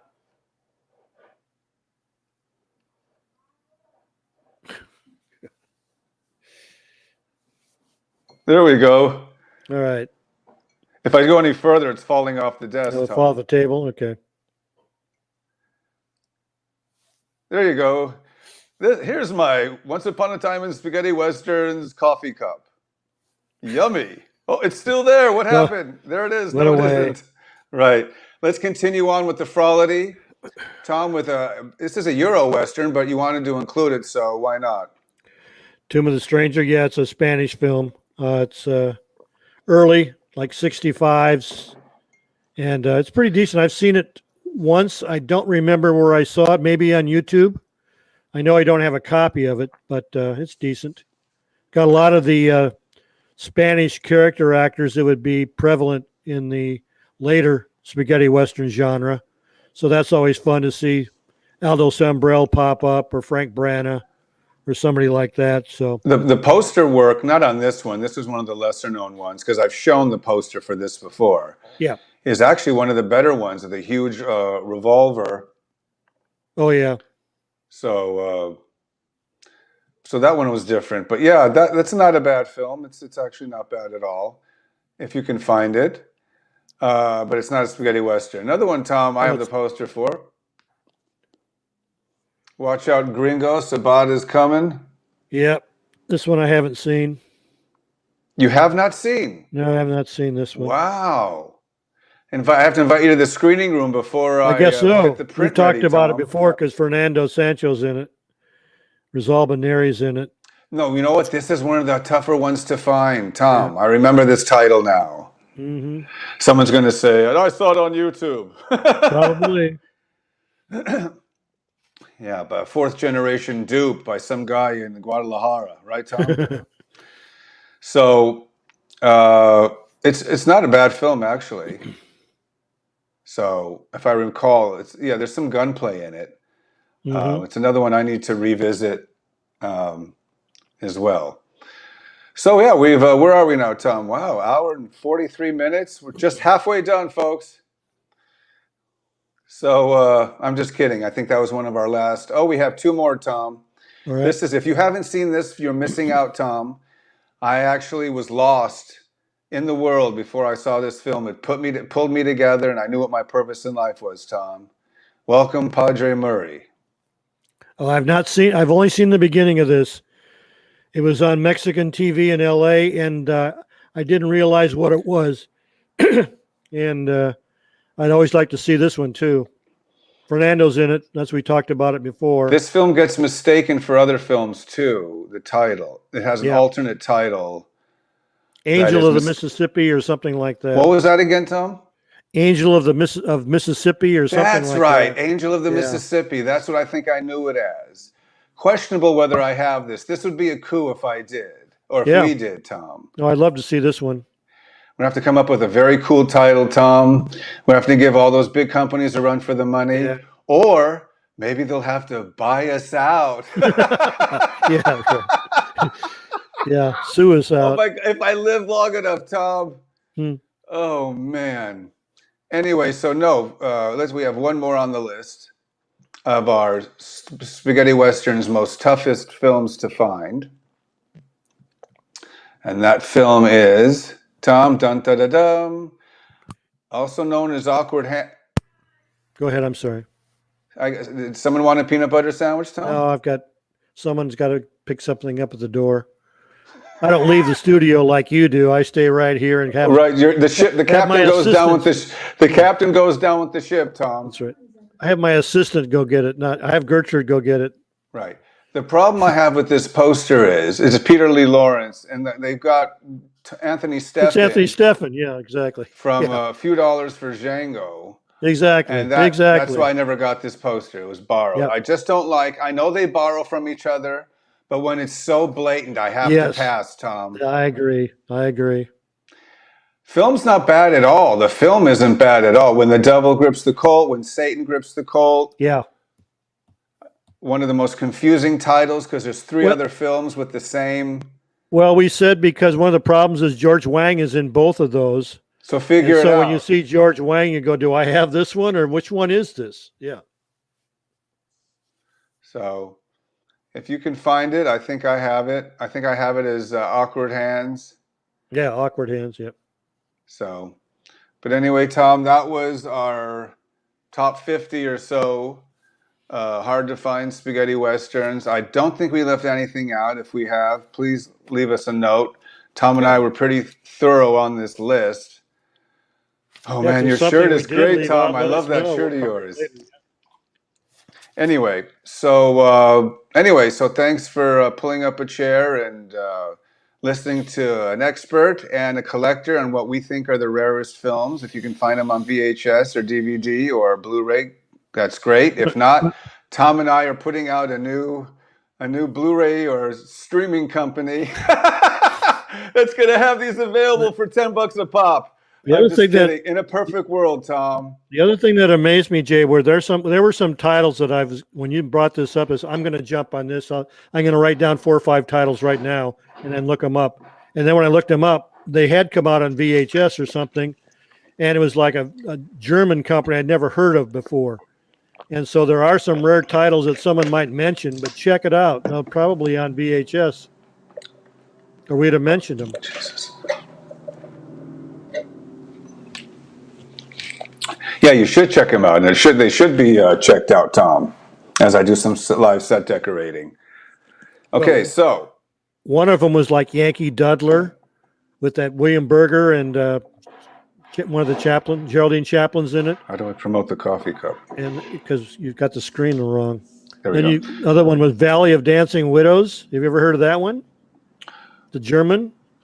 Well, we could give Tom. But We they're can on give some VHS. honorable mentions. I'll just run by. I'll do some, and then you could do some. Some that we right. left off the list, if you're still looking. And I have most of these too, Tom.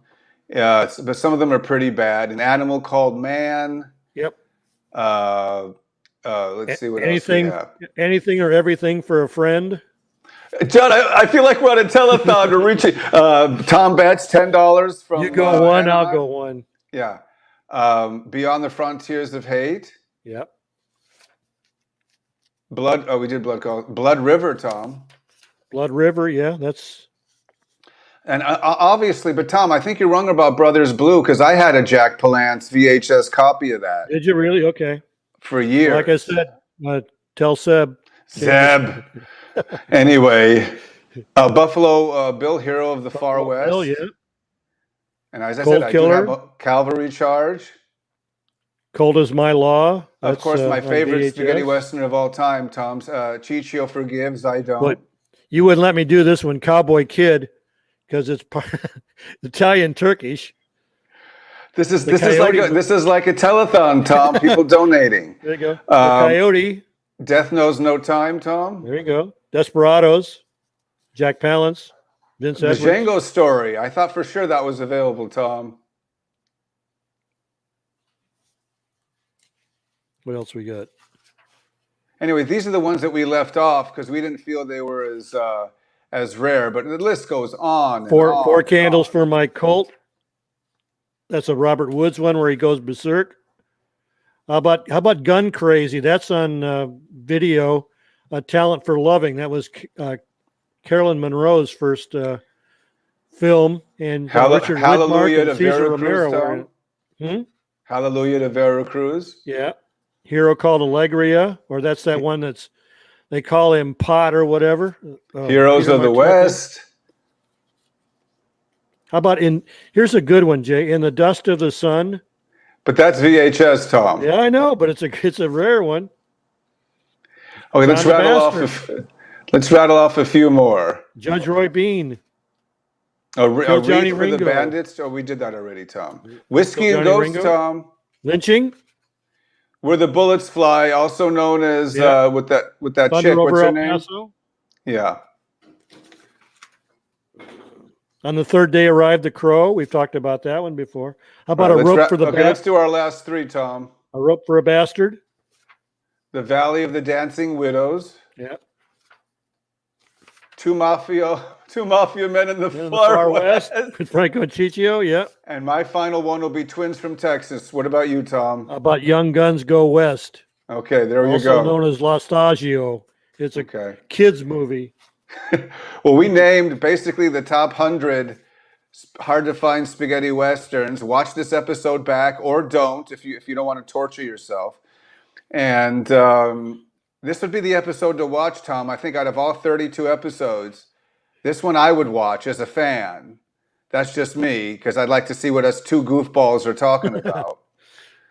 But those were our, I guess, top 100 spaghetti westerns, hard to find, of all time. I'm Jay Jennings, Spaghetti Westerns collector. That's Tom Betts, Spaghetti Westerns historian. We're here on another Friday, the first show of 2021, Tom. Aren't we supposed to be flying around in jetpacks and helicopters? Jetsons, And isn't it supposed to be like the Jetsons? We're all supposed to live in outer space by this point?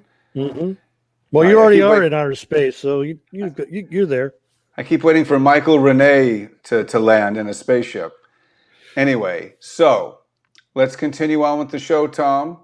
And we're going to move right along to something that we like to call...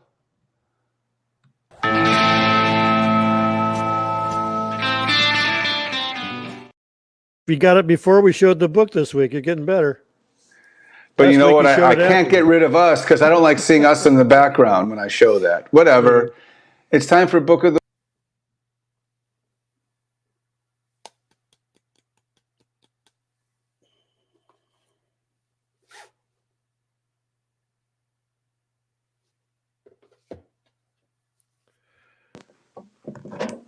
Yeah, I can hear you now. Whatever you're doing, I can hear it.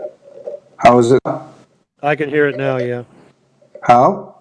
I hear you. Oh no, brown cow. Okay. Sometimes the audio goes out, but for the most part, I'm sure it's fine. I was going to say, you do your book of the week. I was going to run. I don't know if I want to take off the mask. Whatever. Take off the mask. It's not really me. I'll do the book of the week, and if you're not back, I'll do the CD of the week, and then you can come back and do your two. How's that? No, that's okay. I'm not going to take this off. Go ahead. The book of the week I've got, we've mentioned this on another episode. One of the other guests we had mentioned this as an early book on spaghetti westerns. It's called Once Upon a Time, The Films of Sergio Leone by Robert C. Kumbaugh. It was Scarecrow Press, 1987. There's 265 pages, no pictures. And this was basically, there are a few pictures in here. This is basically done early on when the Frayling book and Opera of Violence with Tony came out. Maybe Tony mentioned this one. No. Tom, what happened to the screen? Tom, what happened to the screen there to the right of you? It's a little bright. What happened? Don't know. That's just the way it is. Oh. The light's probably showing on it from the patio. Well, move your camera more toward you a little bit. I mean, toward the right. So you're the other way. Keep going. That's fine. Now I can see my kitchen. Forget it.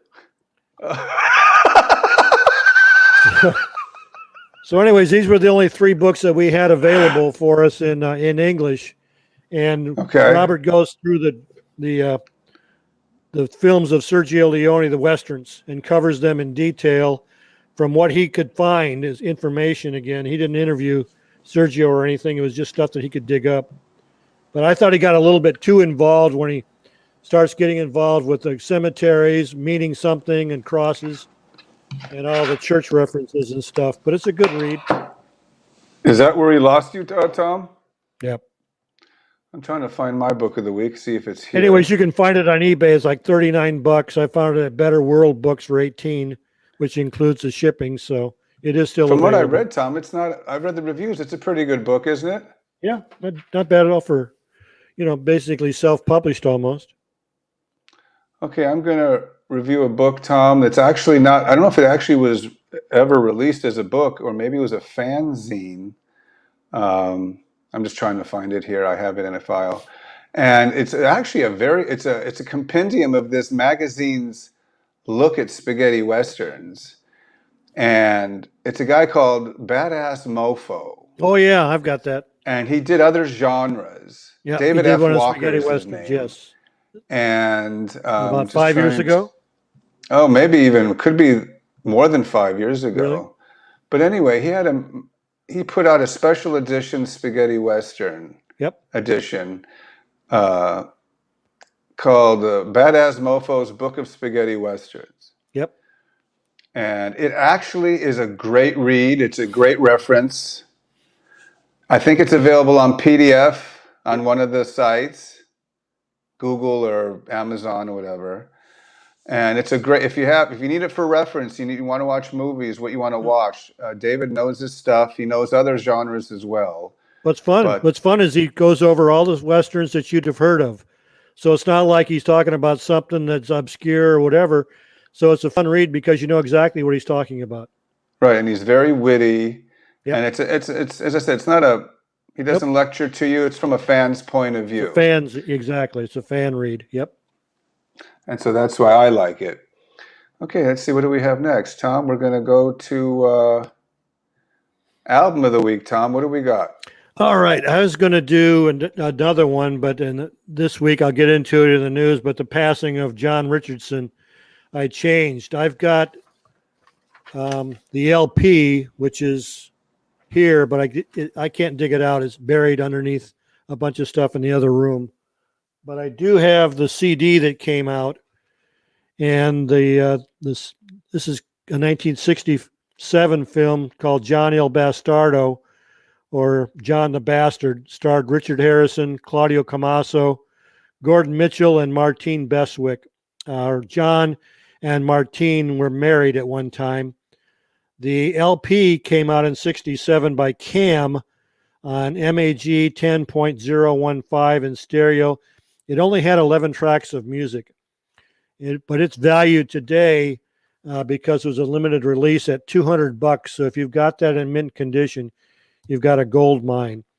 The CD came out in 2006 on GDM, GDM 2075. It's in stereo, but it has 19 tracks of music, and its value hasn't gone up.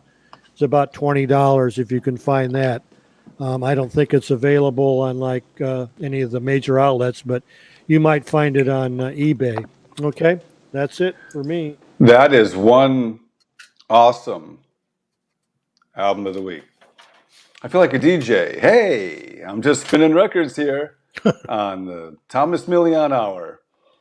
Once again, these T-shirts, Tom, you don't have to give it away, but a nice company located somewhere. I'll dig it up if I have to. What country of underage children made this shirt, Tom? It came from New York. I meant underage workers, that don't get paid. Well, I ordered from New York. Revolutionary, yeah, Marxist. I'm making a joke about that. Okay, God, I'm going to get cards and letters. We'll go off the air next week. Right. Anyway, so autograph of the week, Tom. I'm going to let you go first because I told you I got some special ones to share. So, folks, it's time for autograph of the week. Go full screen. There you go. How about George Martin? Move it a little bit more so it doesn't hit his face. So there you go. Nice, Tom. What film is that? I have no idea. It's in German. I don't know. You think it's a spaghetti western or a swashbuckler? Yeah, it's a spaghetti western. I haven't, because you can see the guy in front of him has got a western hat on. So. Oh, okay. Any of the Germans out there that want to translate it and put it on? Ein Sammer Kurt Zurück. Ein Sammer Zurück. Yep.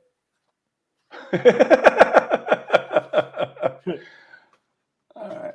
So, for autograph of the week, let me fix my camera. Okay. Camera doesn't want to be fixed. Okay. So for autograph, jeez, really? So for autograph of the week, Tom, I thought I'd make something special. And there's always a story. I don't know why. It's just they're fun. Mm-hmm. So we'll see how I feel after I show one of them. And if I don't feel like it, then I won't show the rest of them. You've got autographs like I've got books, so you've got 5 times as many as I do. Oh, okay. Here's ready for an appetizer. All right. In 1976 or 7, the year Barbara Streisand, Chris Christopherson remade Star is Born. They had a big premiere in Beverly Hills.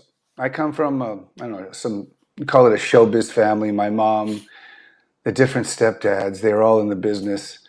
So anyway, so whether they went to an event or got invited to a meet and greet or public relations stuff, they were always somewhere, and they would always bring me home as a kid. I got this autograph for you or this, and that's what got me started, which is nice. So I know I always tend to elongate these stories, but so Chris Christopherson was at a gathering for A Star is Born. And I went with a friend of mine. I was too young. I think I was 13 or 14. But the older guy who drove us to the thing, it was easy. It was at some theater. And it was there for A Star is Born. And he got Chris Christopherson's autograph for me. Otherwise, how would he have gotten it? So I didn't get to actually meet Chris Christopherson. But it's still nice to have an autograph that I put together with, I think, is his best film. And that's Butch Cassidy, Tom. What happened to Tom? Oh, Tom. Oh, man. So anyway, folks, this is my Chris Christopherson autograph. It's really cool. That's James Coburn as Pat Garrett coming up to try to arrest him. It's not a spaghetti western, but there are some films that I put almost as spaghetti western. I'll put this one as Hanny Calder. There's quite a few that aren't that I would like to put. The Wild Bunch is a typical example of a non-spaghetti western that I still put there. Tom, I was saying how I put this film as a spaghetti western. Mm-hmm. That's just what that's, even though it's not. Hanny Calder and the rest of them. Did you grab a bag of chips or what was up? No, there was a guy at the door about a horse, so I had to go Standing there for 20 minutes. Mr. Betts, I got a horse. Okay, should we move on? We'll move on to another one that I have. Anyway, Chris Christopherson was at a Star is Born event, and that's where he signed it. I like his work after his westerns. He's actually made a lot of good films. Who should we go to second, Tom? Because it's really tough. Okay. Excuse me. This autograph, hold on, folks. This autograph is one of my favorite, and it's probably the most expensive. And this is what Tom and I, no, not, what I meant is it'd be the most at auction. I didn't pay for it. I got it, as I said. He was doing a junket for that Matthew Broderick movie where he has to carry a turtle or a tiger or something, and Marlon has to give me a tiger, Matthew Broderick. It was some stupid movie they made together, and this actor was doing a takeoff, a parody of himself. So he's at this junket for this movie. And he got this for me, another theatrical agent friend of my mom's. And we debated this, Tom. Remember, should I have it from one of his westerns or should I have it from a film that I think he loves? I mean, that I love. And Tom, I went with Colonel Kurtz, Tom. There you go. For years, I've had this autograph, and I didn't have it matted. I couldn't decide what to do. So I was like, you know what? I know he's the Godfather. Yeah. It has to be Colonel Kurtz. That's the film that changed. Apocalypse Now is one of the films that changed my life. It was like, wow, you can make a film like this. They asked Francis Ford Coppola, they said your movie is great about Vietnam, because it wasn't about Vietnam. It is Vietnam. So the helicopters and just the shots, and just one of my favorite films of all time. So I went with Colonel. Are you an assassin? I'm a soldier. You're neither. You're an errand boy sent by clerks to collect the bill. So that's my. I think that would bring a couple grand at auction, Tom. Most of mine are between 3 and 5. Got a couple about 1,000. Remember what they're worth. What they've been appraised for, not what I paid for them. I pay as low as I can. That's the whole point. I don't want to. I don't go to Zodi's or J.C. Penney and go give me those pair of pants. You buy you get the best deal when you're a collector like myself. I don't have to tell anybody this who's a collector. Anybody can go out and buy anything for thousands and tens. It's where you can get the deal, Tom. Well, that makes you feel good too. It certainly does. Okay, Tom, I think I kept this from you. Are you ready? A friend who knew his agent said, let me try. 4 years in the making, Tom. I finally got it, Tom. Oh, Tomas Milion. His autograph does not exist on the open market, Tom. How long ago did you get this? Oh, fairly recently. That's why I'm Yeah. announcing it. Yeah. But I put the feelers out with about 3 different collector friends of mine. Mm-hmm. And one of them in Italy said, I know his theatrical agent from I'm going to see what he has. Mm-hmm. And he said Thomas Milian didn't venture outside of the States a lot. Yeah. And he didn't sign a lot. Mm-hmm. So I was like, oh man, thank you. So this, Really. That's cool. from Tepepa, of course. Mm-hmm. I had a choice. I was going to put on him with the double bullets, from The bandolero where he finds thing, the yeah. dead body and he smokes the cigar. Yeah. Oh no, he counts the money. But I went with this one. Okay, Tommy, ready to the piece de resistance? Okay. Folks, I'm about to show you one of the rarest autographs you will ever see. And this was gotten from an estate sale by the guy, I don't know if it was a son or caretaker, his son or caretaker.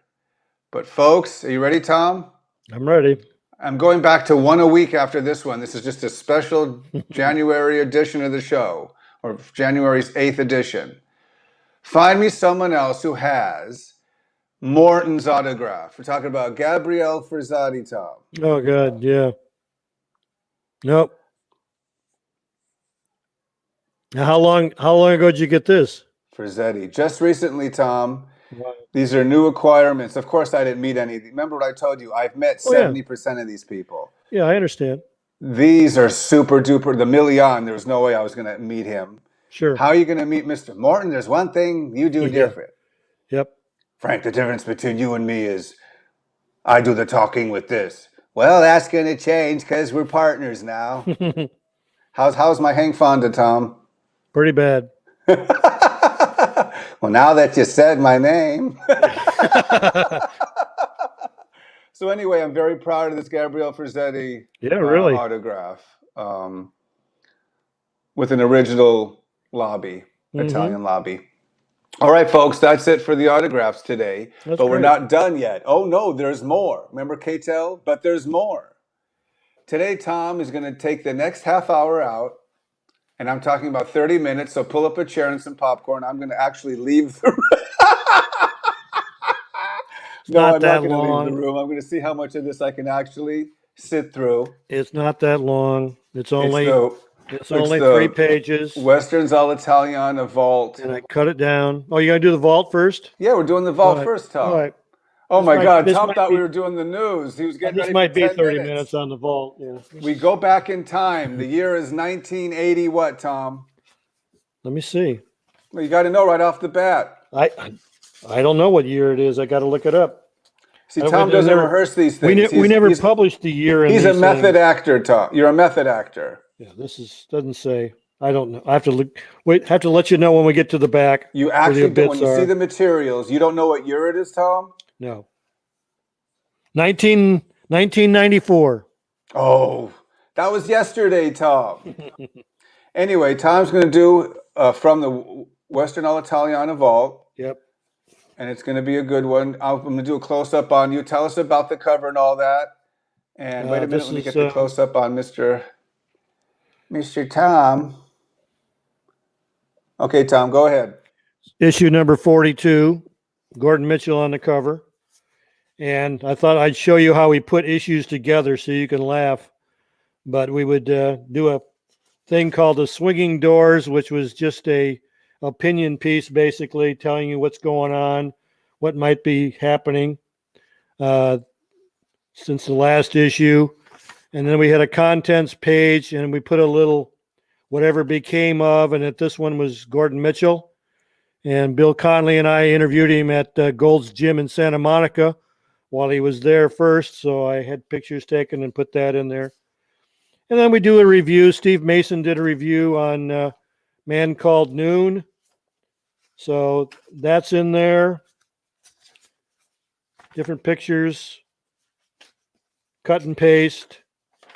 We did a full page of titles, everybody that had anything to do with the picture, producers, directors, writers, cast members. Then we would clip out any reviews that we could find. We also found a couple of articles. This one, it was from Madrid on the film. Another page.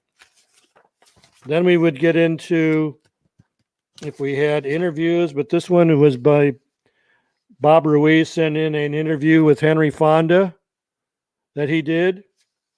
So we would find pictures and add it to the interview. He did this, but he also had some personal pictures that he got from Henry that we included in the issue. He talked about My Name is Nobody, so that was in there. And of course, we had a picture from Once Upon a Time in the West. And then we had a quick Western filmography on him, which was just the two films, Once Upon a Time in the West and My Name is Nobody. And then Lee Broughton, who's been on the show, sent in a review on The Third Day Arrived, The Crow. So we had that in the issue, and we'd fill it in with little pictures or whatever we could find. And we had a rating of number of pistols. This one only rated 2 pistols. Another page on crew and a thing on film books. And then we got into Boot Hill on all the people that had passed away since the last issue. This one's got Lynn Frederick, Nick Cravat. And it's got George Peppard. And of course, the great Gilbert Roland. And then we had a little thing advertising any new books that were coming out. This one's on Jess Franco. I did a little review on Saranda, which we covered today in one of the hard to find videos or movies. Keith Hall did a thing in that said, Who Said What, which was like a little quiz. Gary Radovich was our musical director, and he did a review on CD releases or LP releases, and this one was on Minnesota Clay. Picture of the CD. Tom, this is like a live magazine. Oh, yeah. Ballad of Death Valley review by Tim Smith. Tim runs a music store what issue in number South was Carolina. Pardon? What issue number? 42. I remember it well, Tom. Then we did a series of all the composers, and we listed the who they were and what they had composed as far as Euro Westerns are concerned. Did that in every issue. I had to show you this one, Joey, because Ennio came to the United States in that 94 and was given an award by the other composers in Glendale at the Red Lion Inn, which I attended. And so there's a picture of Gary Radovich and myself. And at the bottom is a picture of me and Ennio. So I got to meet Ennio Morricone. Carl Jung passed away. He was what do they call those? Tornado chaser? And actually got killed in a tornado chasing Oh, okay. on one of the news networks. And then we had a section of letters that the subscribers would write in. And then we had a final picture at the gathering for Ennio of all the people that attended that were subscribers to Westerns all'Italiana. And then we closed it off with the back cover, which was, this one has a copy of a 45 that I put on there. But that's how we would do an issue. Now, the ones that this number and that are pretty big. The ones we began with were like maybe 10 pages double-sided. But that's how we did an issue and what was in it, just to give you an idea. Now, Jay's got all the issues at his I do. I'm in charge of the Western Alitalia Archive. Thank you, Tom, for entrusting a professional archivist like myself. As soon as I badgered Tom with the 20th phone call, please let me digitize. No, that's not it at all. My services are readily available in the yellow Yeah. pages. Tom sought out my services. I hear you digitize and archive. Yes, I do, Tom. Do I know you? And then from there, we started this relationship. It's like Hope and Crosby in one of the road movies, Tom. Whatever. Who's Dorothy Lamour? Where's she? Is that Diora Loris, Tom? No, that's the female co-star on all the movies that Bing and Bob did. The Road to Dorothy whatever, Lamour Singapore, was hot. Zanzibar, whatever. She made these island movies with like Victor Mature, and she's wearing a skimpy one piece, 1937, 38. Yeah, I watch a lot of old movies, Tom. I know who these people are. But anyway, okay, so what else do you want to talk about before we do the news, Tom? That's it for now. Nothing going on. So there's a little bit of tidbits to talk about, or? I've got 3 pages. I think I'll go order lunch and take a shower. I cut the bits down pretty well. The bare minimum to what I can talk about. So.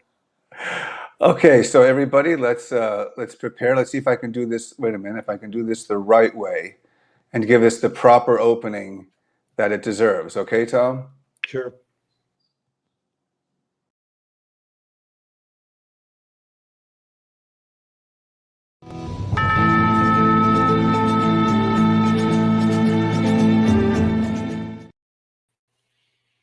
All right.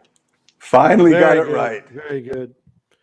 Well, one of the things I did over the 2 weeks that we were off was do some research and came up with a couple of new bits of information that people might be interested in. If not, just tune us off. But a guy posted on the internet, his name is Jacques Pradel, on his Facebook page that he's been in contact with French actor Jean Louis.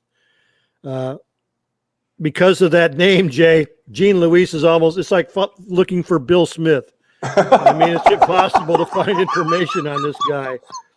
He tracked him down, found out he's still alive, living in Paris. He was born in 1934, which we never had a date for his birth.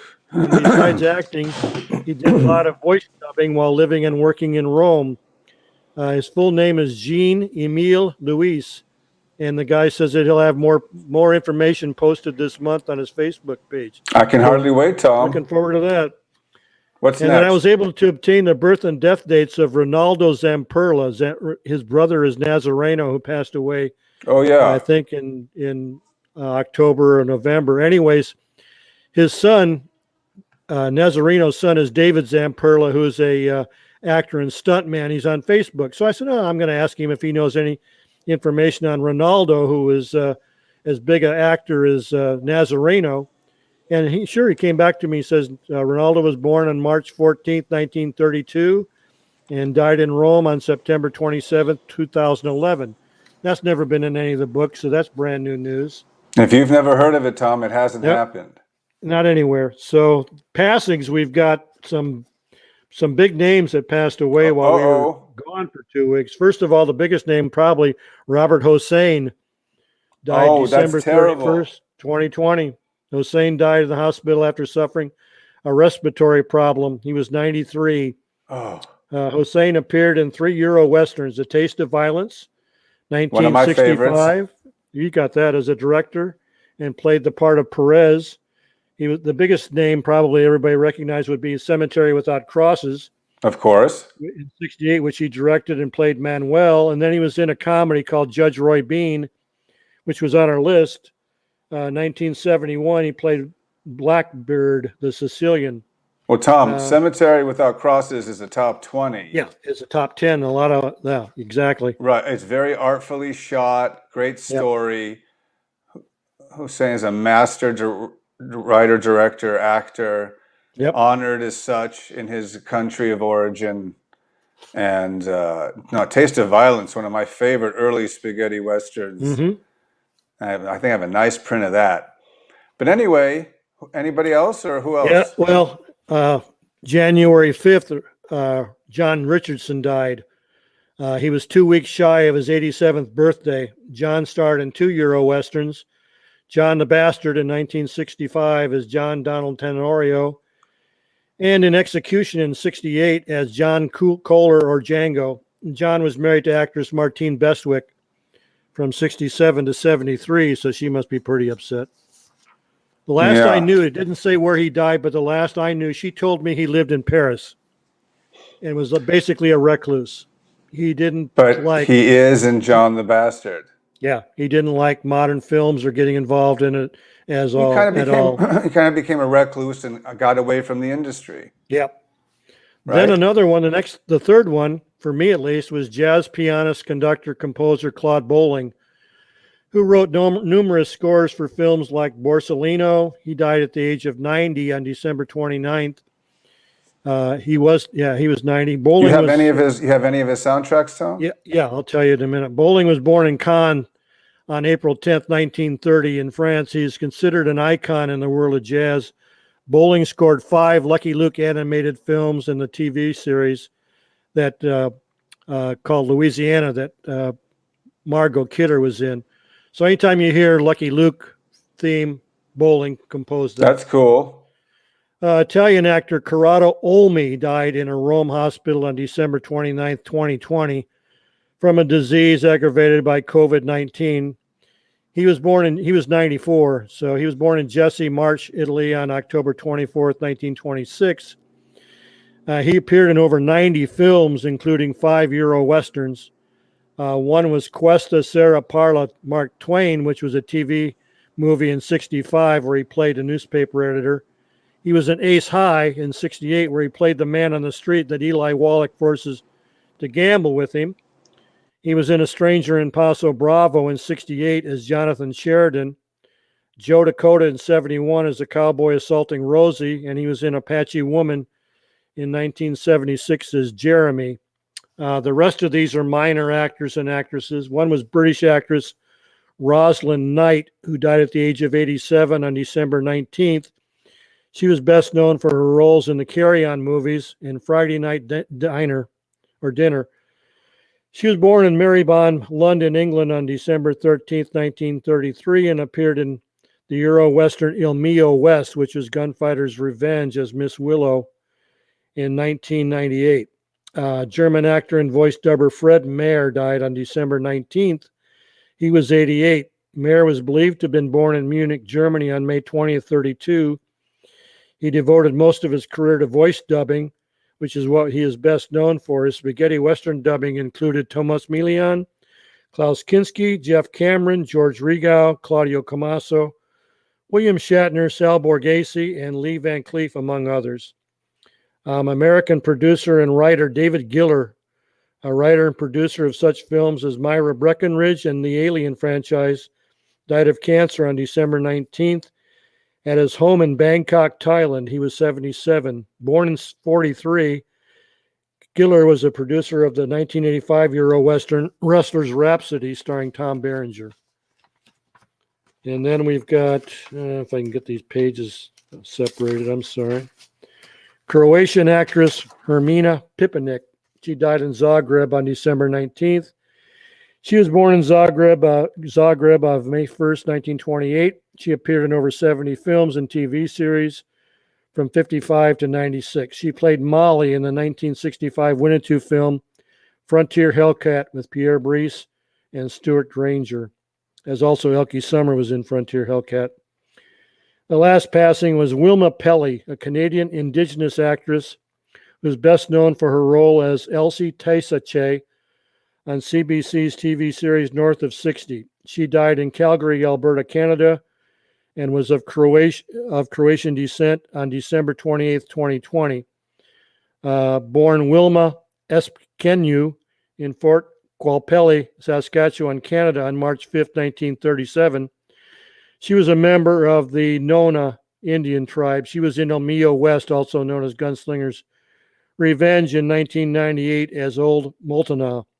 Also the 2003 TV film Dreamkeeper, which is a German U.S. production.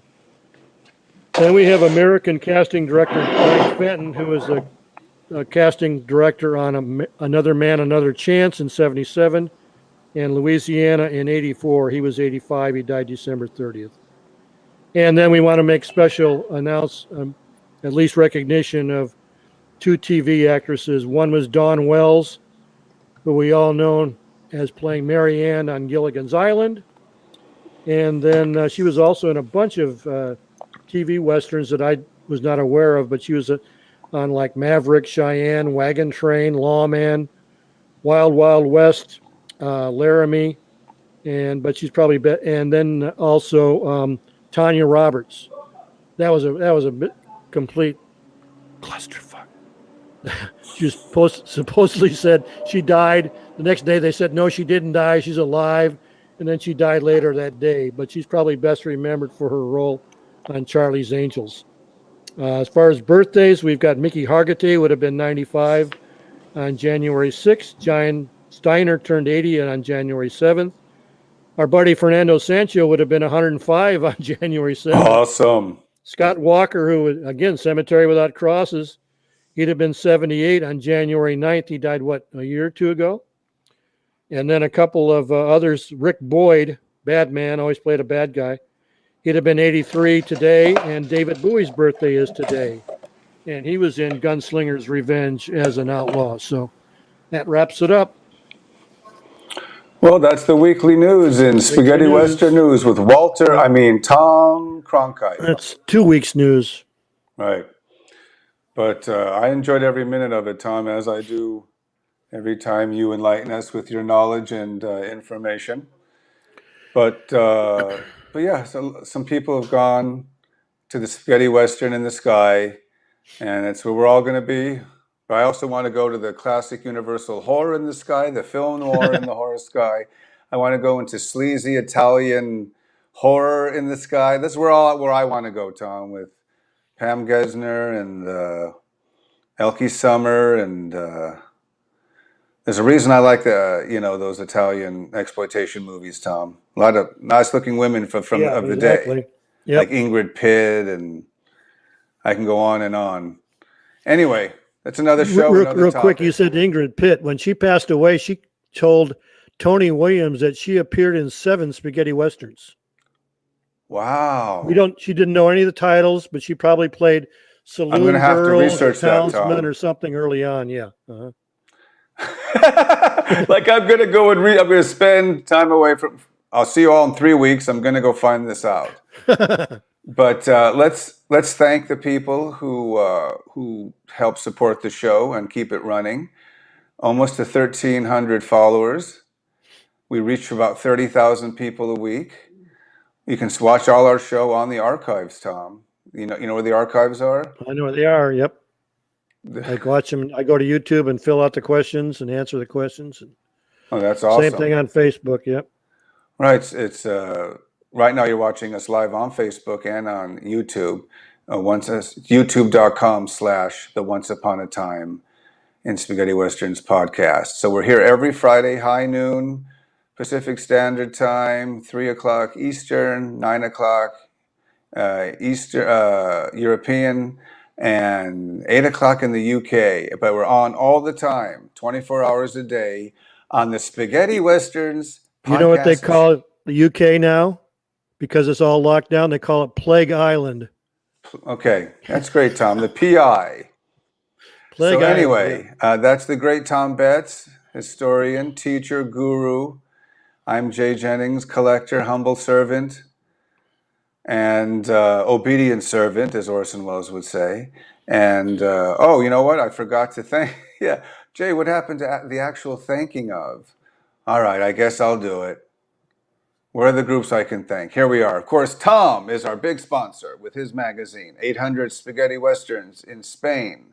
Once Upon a Time in Italy, Spaghetti Westerns Fabric Group with John Delaney, Spaghetti Western movie posters, Il Meglo del Western all'Italiana, of course, Spaghetti Westerns Unchained for the Blu-rays, Fanatiques de Western Spaghetti, Opera of Violencia, and our two good friends, Hook Jinoon and Hideki Uno, who didn't supply anything for today. I did all that, mostly.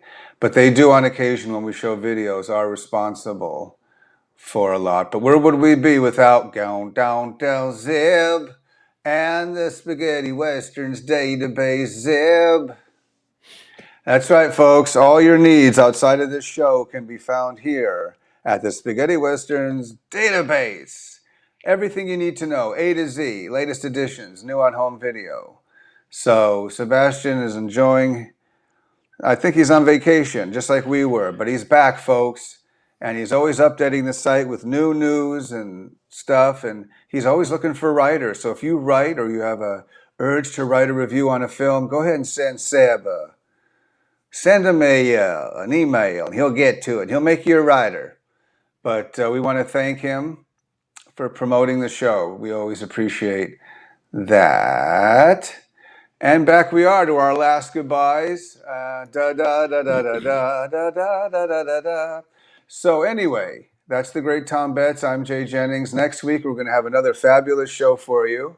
Can't tell you what it's going to be. It'll be promoted on all the websites as possible. So look for those bombardments and bits of graffiti from me, who I also promote the show. Me and Gertrude promote the show. But anyway, for everybody here in our California lockdown location, I want to wish you all Happy New Year. May this be a better year than last year. We have great topics coming up, Tom. And we're also going to form the new Betts Jennings Blu-ray distribution company. Yep. I'm just talking out whatever orifice is going to let me talk out of, Tom. So till next week, folks, Tom always says, Adios, amigos. And now, Tom, even though it's a different character, I can still be in character. And I can say, wait a minute, hold on. Adios, caballeros. Now close the show, Jay.